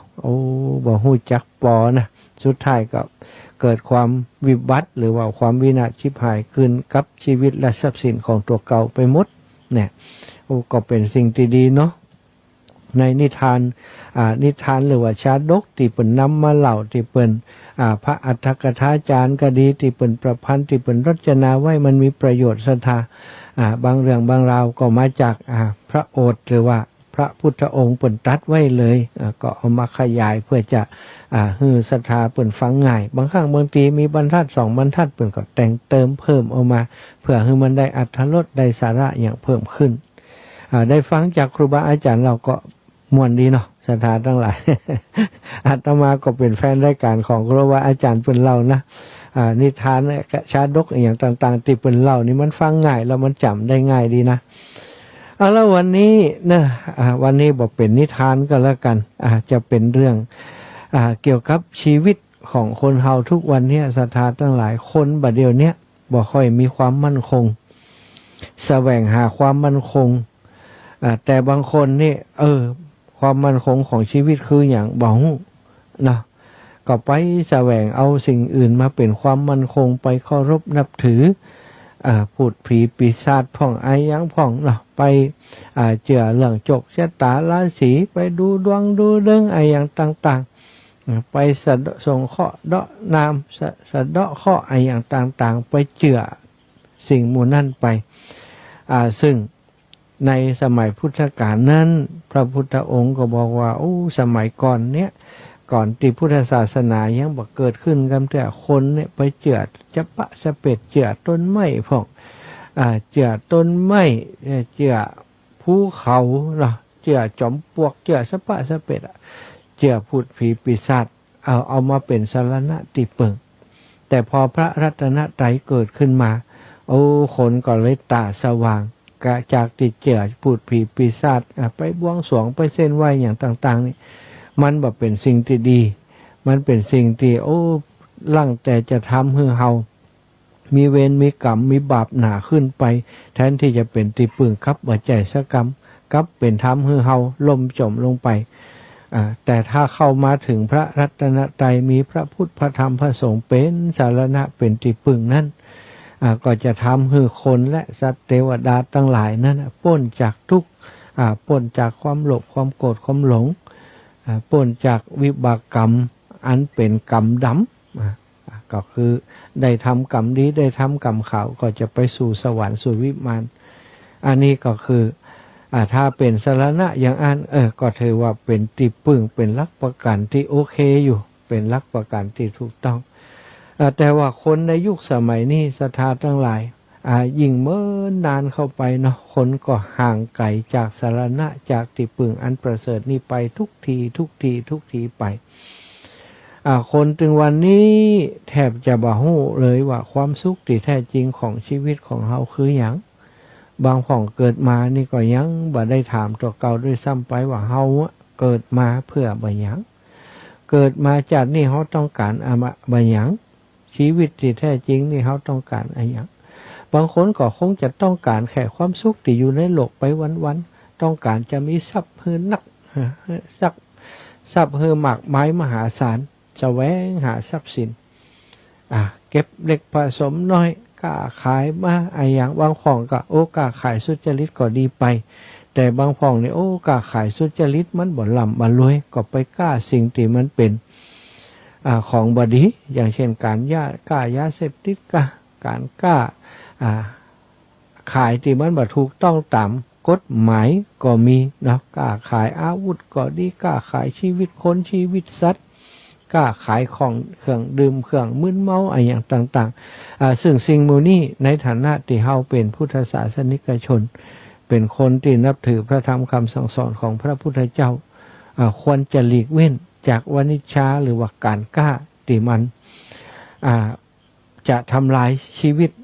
ของผู้อื่นเนี่ยเป็นการม้อมเมาชีวิตผู้อื่นถึงเขาจะร่ำจะรวยจากการกล้ามูนี้มันก็บ่ยั่งยืนศรัทธาทั้งหลายก็จะหันอยู่เนาะราชายาเสพติดก็ไอ้ยังก็ต่างๆที่เขากล้าขายร่ำรวยไปนะแต่สุดท้ายก็อยู่บ่เป็นสุขบ่ใจกาตัวเก่าเนอะถึงครอบครัวถึงไอ้ยังต่างๆข่าวดังๆที่นครสวรรค์ช่วงก่อนนั้นที่มีข่าวที่คนตายนั่นนะนั่นก็เกิดมาจากต้นเหตุก็คือเรื่องของยาเสพติดเนี่ยกล้าขายยาเสพติดสุดท้ายเปิ้นก็ได้รับกรรมที่เฮาได้หันการที่เปิ้นเสียชีวิตไปก็เอ็นดูเหมือนกันนะเอ็นดูแต่ว่าจะมันโหดร้ายเกินไปแต่จะได้ก็ตามเนาะศรัทธาทั้งหลายส่วนหนึ่งมันก็เป็นเรื่องของเว้นของกรรมที่สร้างกันขึ้นมาเองนั่นแหละคนที่มันเปิดเสพยาเสพติดจากการที่เขากล้าเขาขายไปนั่นก็ชีวิตก็จังตกนรกอย่างนั้นนะ อย่างที่เขาเป็นนั่นนะเช่นเดียวกันอันนี้ก็คือสิ่งที่เปิดห้องว่าคนพยายามแสวงหาถ้ารวยเห็นแล้วรวยเห็นแล้วเขาก็จะเนี่ยยังก็ได้จะไปไหนก็ได้จะกินจะได้จะอยู่จะได้จะใช้จ่ายจะได้ก็สบายซื้อได้แม้กระทั่งชีวิตนี่นะก็เกิดจะนั่นไปบางคนว่าโอ้อันถ้าเขามีสตังค์เขาก็ซื้ออาหารเสริมมาบำรุงซื้อเขาก็สามารถไปรักษาเป็นโรคภัยไข้เจ็บที่รักษาบ่ได้ถ้าเขามีตังค์ก็สามารถรักษาได้เปลี่ยนอวัยวะก็ได้เนี่ยยังก็ได้จะอยู่อายุยืนกี่ปีก็ได้บางคนเข้าใจว่าฉะนั้นถึงก็ว่าบางคนเนี่ยต้องไปทำเรียกว่าประกันอีกเนาะประกันชีวิตนะศรัทธาทั้งหลายประกันชีวิตประกันชีวิตเรื่องอย่างพ่องเรื่องอุบัติเหตุก็อินะประกันชีวิตประกันทรัพย์สินประกันไฟไหม้ถ้าไฟในเป็นจะจ่ายถ้าอันประกันอุบัติเหตุถ้าตายไป หรือว่าถ้าบัดตายถ้าเจ็บเป็นเย็นอุ่นเข้าห้องพยาบาลได้ห้องพยาบาลชั้นหนึ่งห้องพยาบาลที่คนทั้งหลายก็อยากจะเข้าได้เบี้ยประกันคืน1-2-3 หมื่นถ้าเสียชีวิตไปฮับเลย10 ล้านเนาะแต่เบี้ยประกันของเพิ่นนะจะหนักจะน้อยตัวใดคนที่เพิ่นมีตังก็เลยประกันชีวิตไว้เพราะคิดว่าถ้าประกันไว้มันก็จะเกิดความมั่นคงเกิดความมั่นคงในชีวิตและทรัพย์สินของตัวเก่าประกันรถนะถ้าประกันก็ผิดกฎหมายนะต้องประกันต้องไปต่อทะเบียนต้องทำประกันชั้น 1ชั้น 2ชั้น 3แล้วแต่ศรัทธาทั้งหลายอันนี้เป็นห้องว่ายุคสมัยนี้มันจะต้องประกันไว้ประกันตนประกันสังคมไม่เนาะดีก็บ่ดีมันก็ดีนะประกันสังคมสมัยก่อนบ่มีสมัยนี้ไผจะทำงานบริษัทห้างร้านต้องทำประกันสังคมไว้เวลาเจ็บเป็นเย็นอุ่นมาตายก็ประกันสังคมเพิ่นก็ช่วยกะทำศพกะหยังก็นะถ้าประกันสังคมไว้เวลาอายุนักมาถ้าเฮาเป็นหยังเนาะถ้าเฮาออกจากงานไปแล้วก็มีเงินประกันสังคมนั้นเอามาใช้จ่ายในชีวิตช่วงที่บั้นปลายที่เขาทำการทำงานมาได้ก็เหมือนกับอันบำเหน็จบำนาญบำนาญของข้าราชการอะไรอย่างประกันก็เช่นเดียวกันอย่างอีกสิ่งเหล่านี้คนก็เลยปัจจุบันนี่ก็เป็นก็เลยว่าโอ้อันเขาทำประกันชีวิตแล้วบอกห่วงละบอกว่าตายแล้วทำประกันชีวิตแล้วเวลาเขาตายไปลูกเต้าก็สบายไม่มีปัญหาอย่างประกันไว้หมดแล้วศรัทธาทั้งหลายเรื่องประกันตั้งโลกก็ว่ากันไปเนาะเรื่องประกันตั้งโลกก็ว่ากันไปหลายอย่างก็สามารถประกันได้ประกันทรัพย์สินประกันไม่กระทั่งบ้านราคา30 ล้าน200 ล้าน1,000 ล้านก็มีนะบ้านหลังหนึ่งเลยนะเปิ้นก็ไปทำประกันไว้นะประกันอัคคีภัยประกันไว้ไปทำประกันไว้ก็ส่งเบี้ยประกันเนอะเขามีบ้านหลังหนึ่งราคาหลายล้านถ้าบัดทำประกันไว้ถ้าไฟไหม้มาม็อบก็วอดไว้ไปไม่ได้บางคนเป็นเศรษฐีเนาะเปิ้นก็ไปทำประกันไว้กับบริษัทประกันยักษ์ใหญ่ประกันทรัพย์สินของบ้านเปิ้นไว้ถ้าเกิดการไหม้การยั้งโดยอุบัติเหตุนะไม่ใช่ด้วยความจงใจนะโดยอุบัติเหตุที่เกิดขึ้นโดยว่าอาจจะเป็นวัฏภัยอุทกภัยไฟไหม้ไฟล้ามอย่างกับแผ่นดินไหวก็แล้วแต่ถ้าเกิดเหตุการณ์อย่างอันมานี่บริษัทประกันก็จะต้องจ่ายให้เปิ้นเพื่อจะมาซ่อมแซมบ้านให้อยู่ในสภาพเหมือนเดิมหรือว่าได้บ้านใหม่ไปเลยแล้วแต่เบี้ยประกันอันนี้ก็ประกันได้เมื่อศรัทธาทั้งหลายแต่ว่ามีส่วนหนึ่งที่พระพุทธองค์ทรงได้ตรัสไว้ว่าโอ้ที่บ่สามารถจะประกันได้เนี่ยมี4 ประการด้วยกันเนอะศรัทธาอีปออีแม่ลองมาเกิดพอแต้กับบัดแต้สิ่งที่มีความแก่เป็นธรรมดามีความสุดโทรมไปเป็นธรรมดาอย่างเช่นร่างกายของเฮาเนี่ยคนเฮาทั้งหลายเนี่ยศรัทธาเกิดมาแล้วจะประกันว่าโอ้บัดเดียวเนี่ยนะกำลังรอกำลังงามเนอะกำลังเป็นสาวกำลังเป็นบ่าวร่างกายแข็งแรงมีความสุขหมดนั้นสันเล่าอยู่อยากประกันว่าอยากประกันบ่ฮื้อแก่ได้ก่อนน่ะประกันไว้บ่เอี้ยประกันให้งามพิลีอย่างเอี้ยประกันให้แข็งแรงอย่างนี้ได้ก็ อันนี้บ่ได้แน่นอนศรัทธาทั้งหลายเกิดขึ้นมาแล้วจะต้องมีความเสื่อมไปเป็นธรรมดาจริงๆมันเสื่อมหรือว่ามันแก่ตั้งแต่เกิดแล้วตั้งแต่อยู่ในท้องละทำปฏิสนธิมาตั้งแต่เป็นจุดดำๆจุดแดงๆก็ว่ามันขยายมาเป็นอวัยวะต่างๆอยู่ในท้องมาเป็นวันนับจากชั่วโมงเป็นวันนับจากวันเป็นเดือนเป็นปีออกจากในท้องมา10 เดือนออกจากท้องมา9 เดือน10 เดือนออกจากท้องมาก็คือแก่จากตอนจุติครั้งแรกมาละจนมาออกจากท้องมาเปิ่นก็เริ่มนับ1 ปี2 ปี1 ขวบ2 ขวบ3 ขวบ4 ขวบ5 ขวบก็ว่าไป10 ขวบ11 12 13ไล่ขึ้นมานั่นก็คือแก่ขึ้นมาตามลำดับศรัทธาการพัฒนาการของร่างกายเนี่ยจากไว้ละอ่อนขึ้นมาเนี่ยอาจจะบาดใจความเสื่อมโทรมเป็นการขยายขึ้นของร่างกายแต่ว่าเซลล์ในร่างกายมันก็ตายไปนะเซลล์ร่างกายในร่างกายของคนเฮาเนี่ยที่ประกอบเป็นคนหนึ่งมีเซลล์เป็นพันล้านเซลล์ศรัทธาทั้งหลายที่มาต่อกันนี่นะมีการเคลื่อนไหวมีการขยายตัวมีการอย่างตลอดเวลาเซลล์ในร่างกายของเฮาเนี่ยบ่ว่าจะผิวหนังเซลล์ผมหนังผมขนเล็บฟันหนังเนื้อเอ็นพวกนี้มันขยายตัวมันเปลี่ยนแปลงตัวเองไปตลอดคืออันเก่าตายอันใหม่แทนอันเก่าตายอันใหม่แทนซึ่งเฮาก็พอบ่หันเนาะต้องใจกล้องส่องพอเทคโนโลยีเพิ่นก็จะหันว่าอันร่างกายของเฮามีการหมุนเวียนเลือดในร่างกายก็หมุนเวียนเปลี่ยนไปหมุนเวียนเปลี่ยนไปเซลล์ในร่างกายของเฮาก็เช่นเดียวกันจากน้อยถึงใหญ่ก็ขยายตัวจากใหญ่มันก็ขยายไปเป็นชราเป็นแก่เป็นเฒ่าผิวหนังเกยแต่งตึงมันก็จะเหี่ยวจะย่นไปจะสุดโทรมไปจากหนุ่มๆบ่เจ็บหัวเข่าแข้งขาอย่างมาแต่พอแก่มันก็เปลี่ยนไปจะประกันบ่ให้แก่ได้ก็หมดศรัทธาบ่ได้เด็ดขาดเป็นไปบ่ได้บ่มีไผสามารถจะประกันให้เฮาได้บ่มีผู้ค้ำประกันบ่มีผู้รับประกันรับทำประกันให้เฮาแม้แต่องค์พระสัมมาสัมพุทธเจ้าก็บ่สามารถจะประกันตรงนี้ได้เพราะพระองค์เองก็ประกันบ่ได้เหมือนกันสุดท้ายพระองค์ก็นิพพานไปในวัยชรา80 ปีแม่นก็ศรัทธาทั้งหลายเนาะอย่างที่สองที่บ่สามารถจะประกันได้ก็คือประกันบ่ให้เจ็บประกันบ่ให้เจ็บไผจะประกันได้ศรัทธาทั้งหลายบางคนเปิ่นมีบุญเนอะเปิ่นบ่เจ็บนะบ่เจ็บบ่ป่วยแต่เนาะเจ็บนี่มันเจ็บอยู่แล้วเนาะ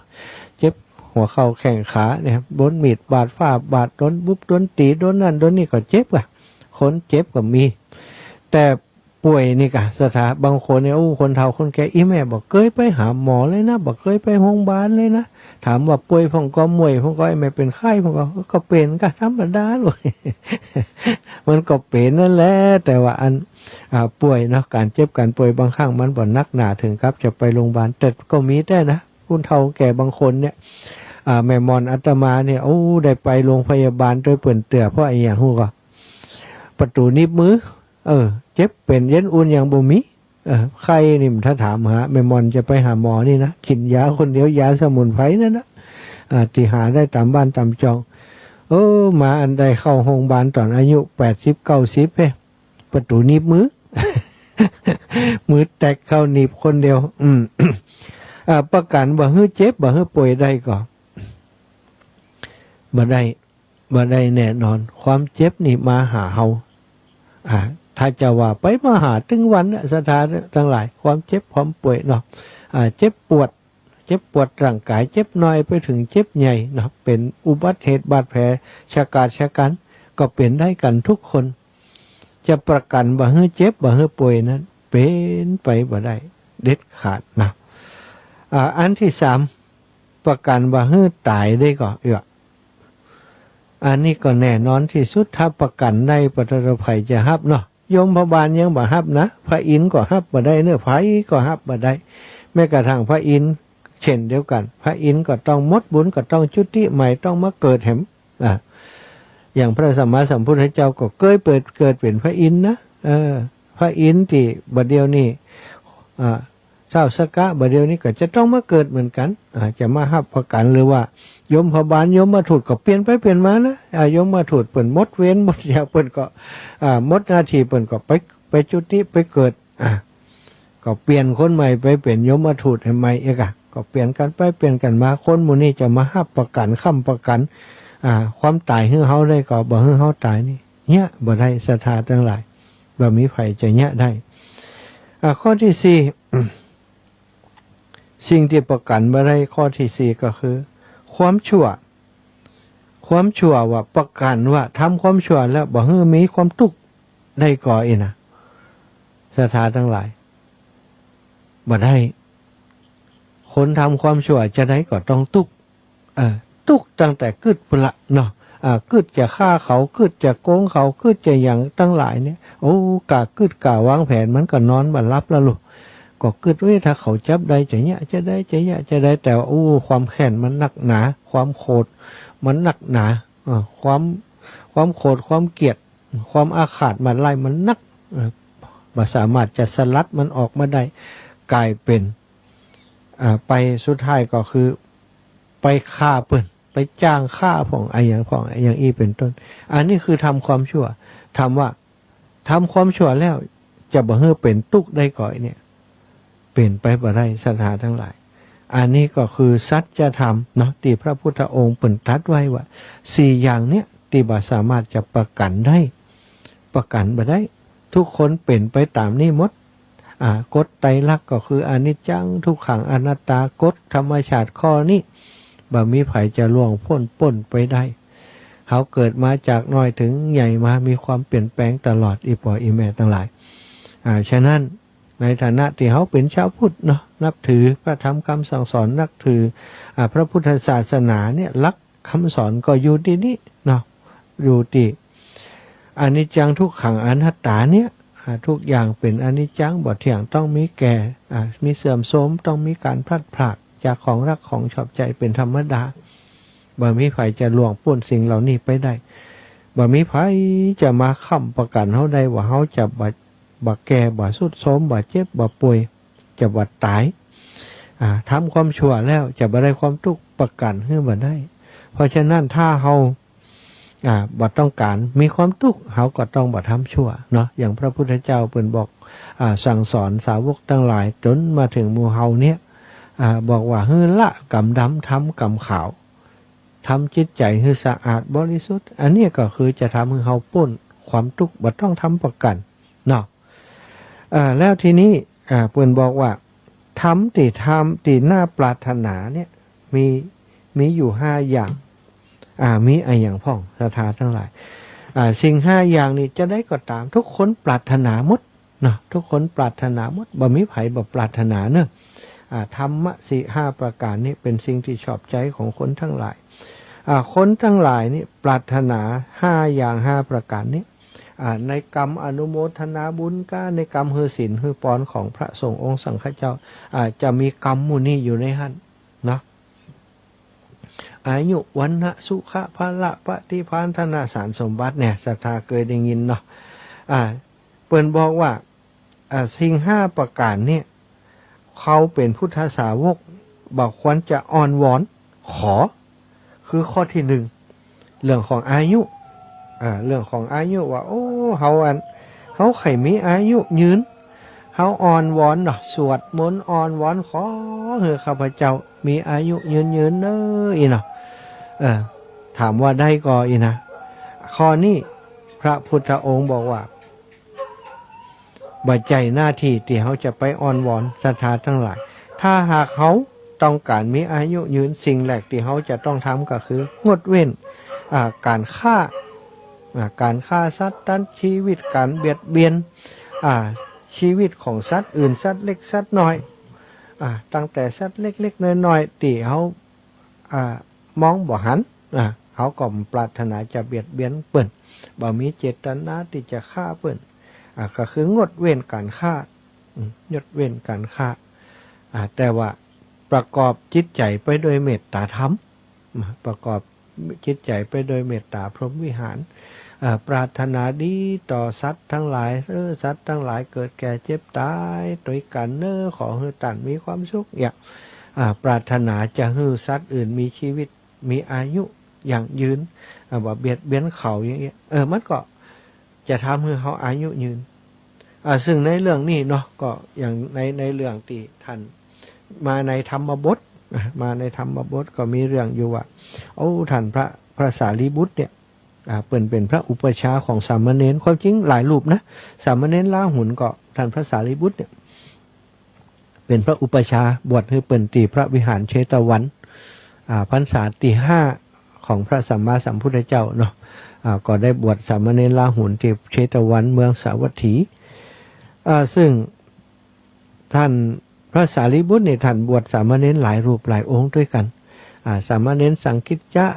ก็แม่นเนาะสามเณรทิสะก็แม่นสามเณรสุมาณะก็แม่นหลายรูปตีท่านพระสารีบุตรเปิ่นดูแลเปิ่นเป็นอุปชาแล้วก็ดูแลสัตถิวิหาริกของเปิ่นแม้กระทั่งลูกของพระพุทธเจ้าอีกด้วยนะลูกของพระโพธิสัตว์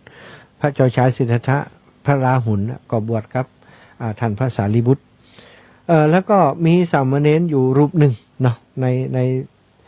สัตถิวิหาริกของท่านพระสารีบุตรเนี่ยเป็นสามเณรที่ขยันหมั่นเพียรในการปฏิบัติธรรมเป็นสามเณรที่มีบุญ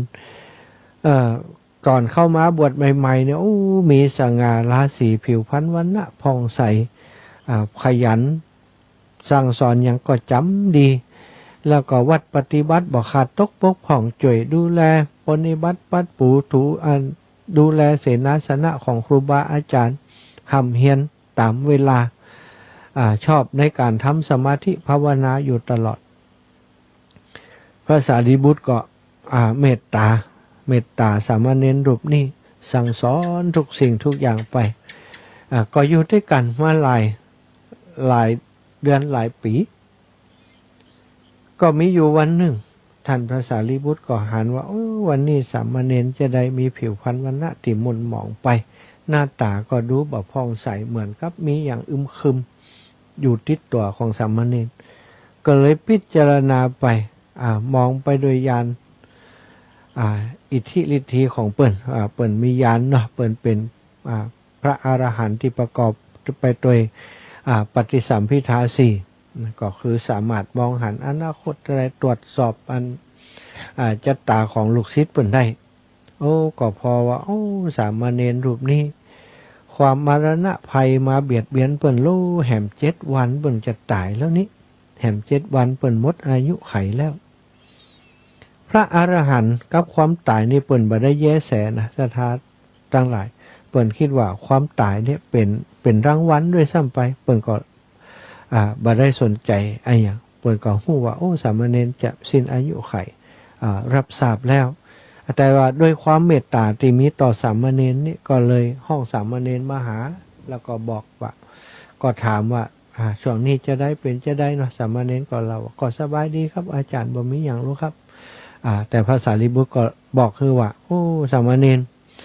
บัดเดี๋ยวนี้เขาจะความจริงคือเธอฟังอย่างหนึ่งเธอสามารถจะรับความจริงได้ก่อนฟังความจริงได้ก่อนซึ่งอาจจะเป็นเรื่องที่ประพึงปรารถนาและประพึงพอใจของคนทั้งหลายนะแม้กระทั่งตัวเธอนะสามเณรก็ว่าผมพร้อมที่จะรับฟังครับอาจารย์ท่านพระสารีบุตรก็ว่าสามเณรเธอจะมีอายุอยู่ให้ได้แหม7 วันแต่อันเนอะวันที่7จะเป็นวันที่เธอหมดอายุไขแล้วจะต้องไปสู่ภพภูมิใหม่ไปเกิดใหม่เนอะก็คือเธอจะตายนั่นนะเนาะก็เลยบอกสามเณรว่าถ้าเธอจะไปเยี่ยมญาติพี่น้องไปบอกไปหาญาติพี่น้องไปบ้านของเธอก็ไปได้เนอะสามเณรสามเณรพอได้ฟังอย่างอันแล้วก็บอกขึ้นหยังเพราะว่าก็ปฏิบัติธรรมมาพอสมควรแล้วคิดว่าถ้าถึงเวลามันก็ต้องไปตามนั่นเนาะเข้าใจละสัจธรรมของชีวิตก็ดีได้หู้ข่าวลวงหน้าจะได้ไปบอกพ่อบอกแม่อย่าบอกญาติพี่น้องคือรับทราบว่าแหม7 วันจะตายแล้วก็เลยลาพระอุปชาลาพระสารีบุตรก็เดินตังไปสถาระหว่างตังก็เดินไปไกลอยู่พอสมควรช่วงนั้นมันก็คงจะเป็นช่วงหน้าแล้งยังก็ออกภาษาแล้วยังกันเนาะเปิ่นเอาเข้าเอาป่าออกเอาเข้าออกจากตรงจากนาแล้วนี่แล้วก็น้ำเนาะน้ำในตรงในนามันก็แห้ง มันก็แห้งเพราะว่ามันบ่มีต้นข้าวบังแล้วหรอเปิ่นเอาเกี่ยวข้าวเกี่ยวหยางไปแห้งน้ำมันก็แห้งพอน้ำแห้งป่าสมัยก่อนป่ามันก็นักนะโอ้ป่ามันก็ไปค้อนอยู่เป็นค้อนอยู่โมงนาหันท่านสามเณรก็เดินผ่านมาตั้งนั้นพอดีศรัทธาโอ้ไปหันป่าดินได้อยู่ตีอันตั้งนาหันโอ้เปิ่นก็อินดูป่าหมู่นั่นเพราะน้ำก็จะแห้งไปแดดเผาไปน้ำก็จะมดไปสุดท้ายก็จะเป็นเหยื่อของมดของแมงอย่างไปก็จะตายขาดน้ำอยู่ตั้งนั้นสามเณรหันก็เอ็นดูก็เลยย่างอยู่เก็บเอาป่าใส่บาตรเก็บใส่บาตรจนหมดบ่เหลือสักตัวตึงกุ้งตึงเงี้ยวตึงหอยตึงปลาอย่างทั้งหมดสถาแล้วก็เดินไปที่อันหิมน้ำแม่น้ำมีแม่น้ำอยู่ปอไก่ตัวใดก็เอาปลาทั้งหลายเอาหอยทั้งหลายเอาสัตว์เล็กสัตว์น้อยทั้งหลายปล่อยไปเรียบร้อยก็เดินไปเธออาจารย์ก็บอกว่าโอ้หลอดแล้วเนอะน้องป่าน้องกุ้งน้องหอยจงมีชีวิตอยู่ต่อไปก็ได้เดินทางต่อไปผ่านป่าไปสถาโอ้ไปปะใส่อันกวางใส่ฟ้านใส่กวางใส่ฟ้านใส่เก้งเนี่ยมันติดบ่วงในผานเปิ่นดักเหี่ยวอยู่โอ้ผานก็ตั้งตื่นขยังไข่หลอดไข่หนีนั่นนะเหี่ยวติดไว้ก็มัดคอตีนไว้ตั้งหลังจักจะได้กลับบ่ออกจักจะได้กลับบ่ออกสามเณรไปหันยังอันก็เกิดสงสารวันนี้ก็ขอปล่อยชีวิตเก่งตัวนี้แหมกำในพานจะมาปะขอจังมันเขาก็ถึงจะตายอยู่แล้วถ้าเขาจะฆ่าว่าเขาปล่อยสัตว์เขาก็ปล่อยเขาก็เลยไปปล่อยไปอันปลดเก่งตัวนั้นออกจากบ่วงตีนายพันดักไว้เก่งก็หล่นหนีหายเข้าป่าไปโอ้สามเณรก็ดีใจได้ช่วยชีวิตสัตว์ไปเขาจะตายแหม7 วันยังได้ทำบุญอยู่ก็เดินไปจนถึงบ้านก็ไปลำลาญาติพี่น้องทั้งหลายว่าโอ้เฮาอายุเฮาจะเสี่ยงแล้วเนอะตั้งพระอุปัชฌาย์ท่านพระอาจารย์สารีบุตรได้บอกว่าเดี๋ยวนี้อายุไขของเฮาจะหมดละภายใน7 วันนี้วันนี้ก็เป็นวันที่2แล้วเขาก็เดินทางมาถึงที่นี้ก็มาลาปอละแม่บอกให้ญาติพี่น้องจะอยู่ด้วยกันแหม5-6 วันเนอะท่านทั้งหลายก็บ่ต้องเสียใจละพระพุทธเจ้าเปิ่นได้สอนว่าคนเฮาเกิดมาหนีความตายบ่พ้นสักคนแล้วแต่บุญแล้วแต่วาสนาไผมันบางผ่องเกิดมาอายุยืนบางผ่องเกิดมาอายุสั้นแล้วแต่วิบากกรรมเวรของไผมันแต่จัดก่อนที่สร้างไว้ทำไว้จัดก่อนเฮาคงสร้างบุญไว้บ่นักอีปออีแม่บ่ต้องเสียใจเน้อพี่น้องทั้งหลายอีปีบ่ต้องเสียใจน้องบ่ต้องเสียใจเน้อจัดนี่เขาเกิดมาได้เป็นป่อเป็นแม่เป็นปีเป็นน้องกันก็ภูมิใจละเขาได้ไปบวชในพุทธศาสนาเป็นสามเณรรักษาศีลบริสุทธิ์จนถึงวันนี้เขาก็ดีใจแล้ววันนี้ไปปอนะที่เขาเดินทางมานี่เขาได้ปล่อยป่าแหมลูกปล่อยป่าปะป่าติบวกติดตั้งนะเราเอามาปล่อยจัดนักเต็มบาทเนี่ยตะกี้เขาก็ปะเก่งป้าพานเขาก็ได้ปล่อยไปโอ้นี่ก็ขอเฮอเป็นบุญของอีปออีแม่ตัวเนอะบุญของพี่น้องเขาตัวก็อยู่ตัวครอบครัวมาแหม5-6 วันศรัทธาเอาก็ญาติพี่น้องทั้งหลายก็ขอให้พอว่าวันนี้เป็นวันที่7แล้วสามเณรจะเป็นจะได้เปิ้นจะตายจะได้จ้าอย่างจะทำให้เปิ้นตายจ้าก็ปากันสังเกตพากันคอยพอระแวดระวังบ่ฮือสิ่งที่จะเป็นอันตรายมาหาท่านสามเณรได้เนาะก็สังเกตกันอยู่ห่างๆเพราะว่าเปิ้นจะตายจะได้เปิ้นจะหมดลมหายใจจะได้ก็ปรากฏว่าวันนั้นทั้งวันบ่มีอะไรอย่างเกิดขึ้นกับท่านสามเณรเลยจนกระทั่งเต้าค่ำเต้ามืดสามเณรก็เข้าไปจำวัดตามปกติแจ้งมาบ่เจ้าก็ตื่นมาตามปกติก็ไปบิณฑบาตตามปกติวันที่7ที่8ที่9ก็ได้ที่10ก็ได้ผ่านไปติดเหล้าติดแล้วติดเหล้าก็บ่เป็นหยังศรัทธาทั้งหลายก็เป็นที่อัศจรรย์ใจแก่สามเณรและก็ญาติทั้งหลายปกติแล้วกรรมทำลายของพระอรหันต์ท่านพระสารีบุตรเนี่ยจะได้มักจะเป็นจะนั่นแต่อันนี้เกิดอะไรอย่างขึ้นเนาะแต่ก็ดีใจญาติพี่น้องทั้งหลายก็ดีใจสามเณรก็ดีใจก็กึดกันไปว่าใจนอนย้อนที่เฮา ได้ทำบุญนะจ๊ะได้ปล่อยป่าปล่อยอย่างนะจ๊ะเนาะเพราะบอกเป็นอย่างจะอันก็เลยเดินทางกลับสถานทั้งหลายกลับไปหาครูบาอาจารย์ของเปิ้นไปหาท่านพระสารีบุตรก็ไปเล่าทุกสิ่งทุกอย่างตีระหว่างเดินทางไปจนถึงบ้านแล้วก็ยังมีชีวิตอยู่เนี่ยคือท่านพระสารีบุตรได้รับฟังโอ้ท่านพระสารีบุตรก็มาตรวจพ่อแหมกรรมปรากฏว่าโอ้อันจากการที่ไปปล่อยป่าโดยจิตใจบริสุทธิ์น่ะศรัทธาทั้งหลายก็ไปปล่อยเก้งตัวหนึ่งน่ะติดอันบ่วงติดในพันดักอยู่นั้นน่ะทำให้สามเณรนั่นจะมีอายุยืนไปถึง120 ปีว่ะ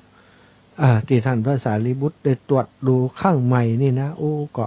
ในฐานะอุปชฌาย์ก็ดีใจก็แจ้งบอกคือท่านสามเณรว่าโอ้กรรมดีที่เธอทำไว้ในการได้ปล่อยสัตว์ไปนั่นน่ะปล่อยป่าปล่อยสัตว์ไปทำให้เธอถึงมีอายุยืนเนอะต่อไปก็ขอให้ตั้งมั่นอยู่ในคุณงามความดีนี้ให้ได้พิจารณาข้อธรรมต่างๆที่เขาสอนไว้นั้นให้ได้มรรคได้ผลซึ่งต่อมาท่านสามเณรรูปนั้นเนาะก็ได้เป็นพระอรหันต์นะได้เป็นพระภิกษุในพุทธศาสนา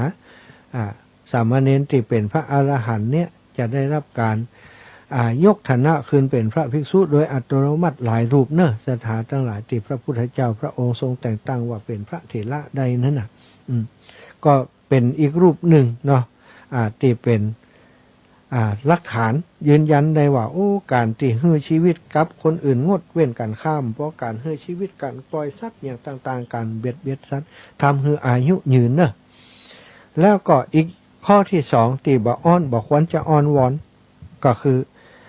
ต้องการมีพันธุ์ผิวพรรณที่พุทธผ่องใสอันนี้เขาไปอ้อนวอนต่อไปก็บ่ได้แต่พึงปฏิบัติปฏิบัติจะได้ถ้าต้องการมีวรรณะผิวพรรณดีเขาก็ต้องถ้าทำทานก็คือถวายเครื่องนุ่งห่มหรือว่าถ้าอยากจะให้วรรณะผิวพรรณดีเขาก็ต้องออกกำลังกายด้วยรับประทานอาหารที่ถูกต้องตามสุขอนามัย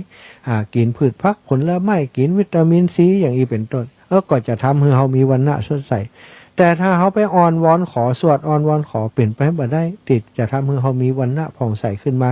โดยติบ่อยเนี่ยอย่างเลยศรัทธาทั้งหลายข้อที่3สิ่งที่อ้อนวอนบ่ได้ก็คือต้องการจะมีความสุขเนี่ยความสุขถ้าเขาต้องการมีความสุขเนี่ยศรัทธาทั้งหลายโอ้สวดอ้อนวอนก็อ้อนวอนต่อเทวดาฟ้าดินขอให้ข้าพเจ้ามีความสุขเด้อนะมันเปลี่ยนไปบ่ได้ถ้าเขาต้องการความสุขก็คือต้องทำบุญสุนทรทานแต่งตั้งรักษาศีลปฏิบัติธรรมควรแก่ธรรมติจะทำให้เรามีสุขภาพดีหรือว่ามีความสุขหูจักปล่อยวางหูจักบ่าเบียดเบียนคนอื่นอย่างอีเป็นต้นเขาก็จะมีความสุขนี่ข้อที่4บอกว่าอ้อนวอนข้อที่4ก็คืออ้อนวอนขอยศนะอ้อนวอนขอลาภขอยศข้าพเจ้าอยากจะเติบโตในราชการแต่เน้ออยากจะได้ยศได้ตำแหน่งไปอ้อนวอนไปขอต่อสิ่งศักดิ์สิทธิ์ก็ดีไปเปิ่นทำปลุกเสกอย่างก็ดีอย่างอันนี้เปิ่นบอกว่าไร้สาระเป็นไปบ่ได้แต่สิ่งที่เป็นไปได้ก็คือการที่เขาจะต้องอยากเจริญเติบโตมียศมีศักดิ์นี่ก็ต้องทำคุณงามความดีนะปฏิบัติหน้าที่อย่างถูกต้องบ่มีความริษยามีความหันอกหันใจคนอื่นมุทิตาต่อคนอื่นช่วยเหลือให้คนอื่นได้มีโอกาสสร้างผลงานทำคุณงามความดีต่อคนอื่นมีจิตอาสาคนอย่างอีนี่เจริญไปโดยยศเนอะศรัทธาทั้งหลายอันนี้บ่ต้องอ้อนวอนแต่ถ้าเขาปฏิบัติแล้วเขาก็จะได้ตามนี้ข้อที่5อ้อนวอนบ่ได้ก็คืออย่างคือสวรรค์อยากไปสวรรค์ไปอ้อนวอนขอเทวดานั่นก็เป็นไปบ่ได้ถ้าอยากไปสวรรค์ก็คือต้องทำทานและรักษาศีลวันนี้ก็คือสิ่ง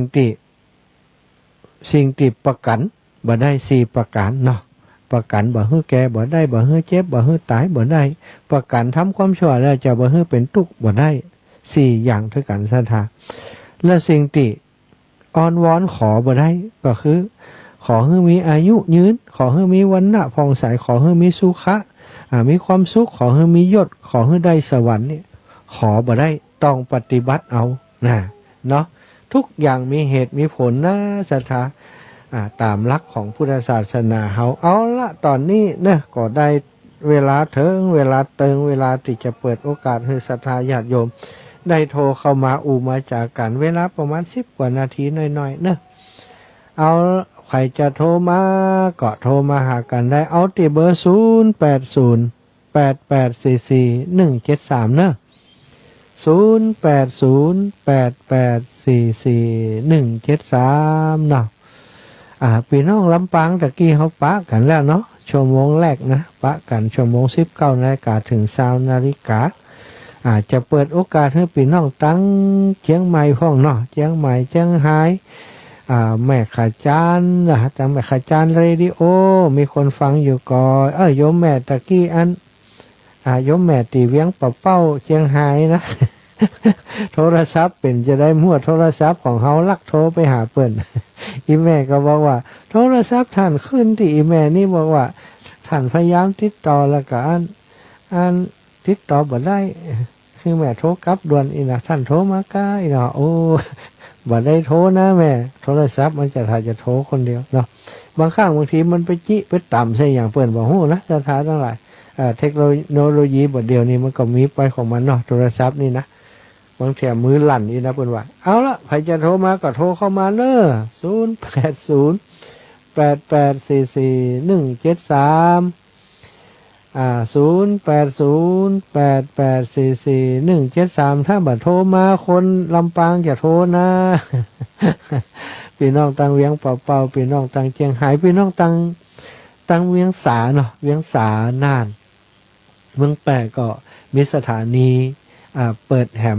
มหลายคลื่นด้วยกันเนาะก็โดยบุญญาบารมีของอุบาสกอุบาสิกาหมู่เฮานี่แหละที่เปิ่นได้ช่วยกันขยายโอกาสขยายสถานีไปให้กับพี่น้องตั้งหลายเปิ่นได้ฟังกันเนาะเจริญพรโยมแม่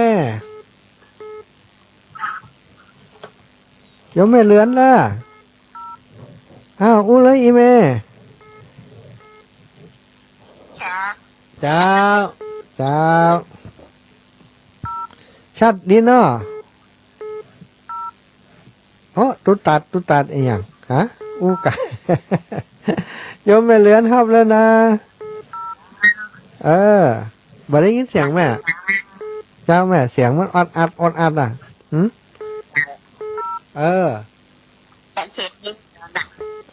เอาละชัดดังได้ยินเนาะโอเคขอบคุณกำลังใจเนอะแม่เนอะบุญรักษาเจ้าเจริญพรโยมแม่น้อยสุขสบายอันนี้แต่แล้วเนาะตะกี้มันโทรคนเดียวมัน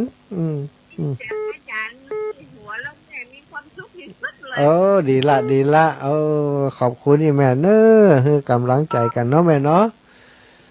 สาธุบุญรักษานะแม่นะเอาละจะเริญปอนโยมแม่สีทรบ้านหนองบัวชัยปราการจากรักษาท่านหาเจ้าคิดถึงหาคนชัยปราการเนอะ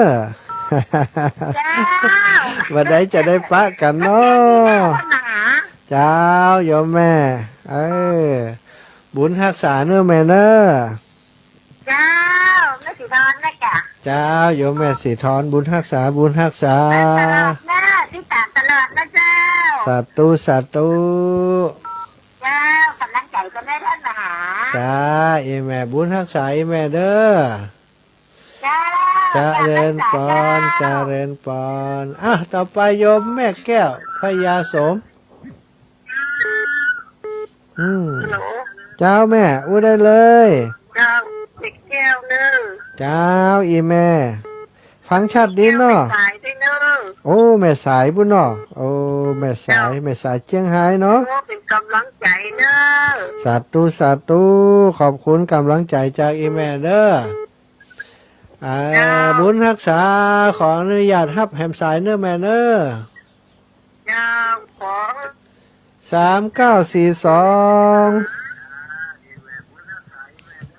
3942 3942อีแม่เจ้าอีแม่อันเบาอัน ฟังตลอดนะท่านอาจารย์ เจ้าอีแม่นี่แม่หยัง ฟังเลยนะ แม่เฮาบ่ได้จดไว้กำเตืออีแม่จิฮะ อธิบดีกรมหลวงอุตอย อ๋อได้ก้า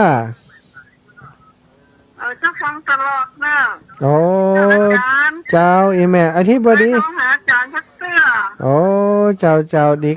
กะอ๋ออีแม่อยู่กับท่านอธิบดีหั่นกะ ท่านอาจารย์อยู่ดีสบายนะไม่ได้เจ็บเป็นอย่างเน้อ เจ้าแม่บุญรักษาอีแม่เด้อ เจ้า จ้า ก็เคยป้าท่านอาจารย์คำเสื้อลำปะเดียวนี่เนาะ โอ้ล่ะอี เนี่ยพอมันติด เออ เดี๋ยวนี้ติดซะเนาะ โอ้อีแม่อยู่บ้านไหนก็แม่ อยู่แม่อยู่บ้านจันทรายเจ้า อ๋อสันซ้ายเจียงเวียงปะเป้าก็ว่าสันซ้ายเจียงไหม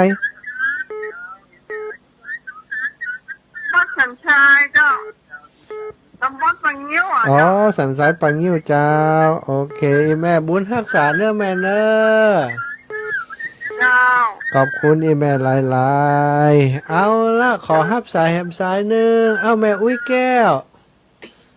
เอาแม่ยายแก้วบ้านใหม่วังเหนือ จะไม่ตัดเจ้ามา เจ้าบ้านใหม่วังเหนือเนาะ จ้าอยู่บ้านใหม่วังเหนีย ชาติดีเนาะฟังประจำเนาะ จ้าโอ้เจ้า อีแม่ฟังจากสถานีใด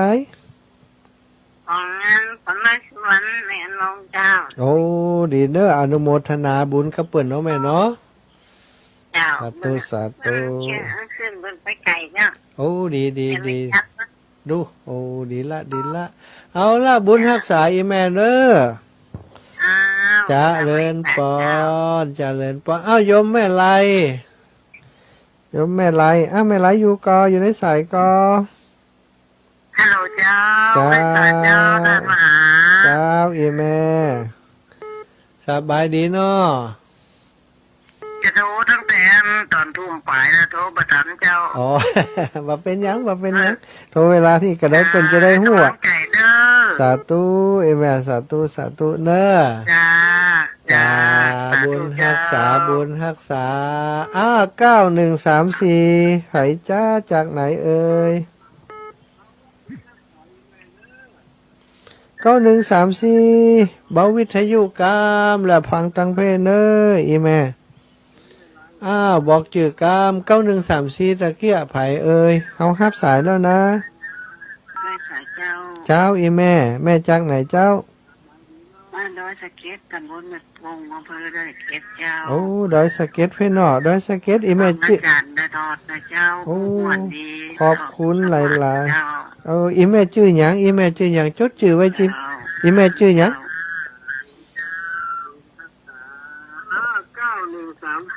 913 อีแม่เปิดวิทยุบ่ได้ยินชื่อเฮาฮะบ่ได้ยินชื่อเฮาเอาเจริญปอนแม่บัวผัด รักษาน้ำ เจ้าแม่ รถไม่จำบ่คติดเลย โอ้เจ้า จ้ะ อันนี้ ท่านทั้งหมดนี่เนาะ อันนี้แบบบัวผัดเนาะ ตัวนั้นท่านเนาะ สาธุแม่สาธุเน้อ เจ้า สาธุ เจ้า จ้าต่อไปแม่บุญพินแม่บุญพินอูได้เลย เจ้าโอ้ได้แล้วบอกคำนี้บอก แม่บุญพิน คุณจะเช็คยังไงตัวนะ เออ เช็คเป็นเนาะเช็คจึงได้ไหม บ้านอีแม่อยู่ไหนแม่บุญพินอยู่เจียงใหม่กะ อยู่จังไหนเลยเจ้า บ้านหยัง ชื่อสมุนสันโปงอำเภอแม่ริมนี่เจ้า อ๋อสันโปงแม่ลิ้มเนาะ เจ้าคุณจะเช็คจึงได้อ่ะ วันนี้ได้ระบอเนาะ ใจทั้งท่านกับว่าเป็นกำลังใจเนอะ สาธุอีแม่บุญรักษาแม่เนอะ จ้าโปรแกรมว่าจะได้ โปรแกรมฮับแล้วนะรู้กรรมโอ้เงียบไปเหี่ย ไม่ไป ต่อเจ้า นี่ไผ่แม่ไร้ภาพได้จ้าเนาะก็ไม่ใช่อันนี้ไผ่ ท่านสมชาติท่านสมชาติ เจ้าแม่ นี่อยู่ใจหัวลิ้นเลี้ยงฝางเจ้า โอ้แจงหัวลิ้นล่ะ แจงหัวลิ้น เจ้า เมืองฝางกะโอ้ เจ้า แจงหัวลิ้นเมืองฝางเนาะโอเคไม่ว่าบัดได้แล้วนี่ อ๋อได้กะสาธุบุญทักสายแม่เนอะจ้า0808844173เนื้อจดเอาไว้ก่อน0808844173แต่หมดเวลาแล้วนะเอาละขออนุญาตห้าแผ่นสายแม่ไล่ผับเตจ้าเนอะ เจ้าหนาขนาดเจ้า เจ้าโยมแม่สบายดีเนาะ การนี้จะหนึ่งเนอะแต่นอกวันทีแล้วนะ นะกะติดละ สายมันนักเนาะ เจ้าสายนักอีแม่มาโจนกันเนาะหลายสาย โอ้โหหมอที่เลยนะ เจ้าเจ้า335อยู่ริมจุ๊บเนอะ สาธุอีแม่ก็เหมือนกันเนอะเวลาหมดเวลาจะหมดเวลาไปโดยแม่ลากองอินนี่ละอ้าวจ้าสาธุอ้าวแม่ใหญ่ลากองอินปางงิ้วเวลาหมดเวลาเนอะอีแม่เนอะจัตตารโอธรรมาวัฏันติอายุวันโนสุขังพระลางเวลาหมดละอ้าว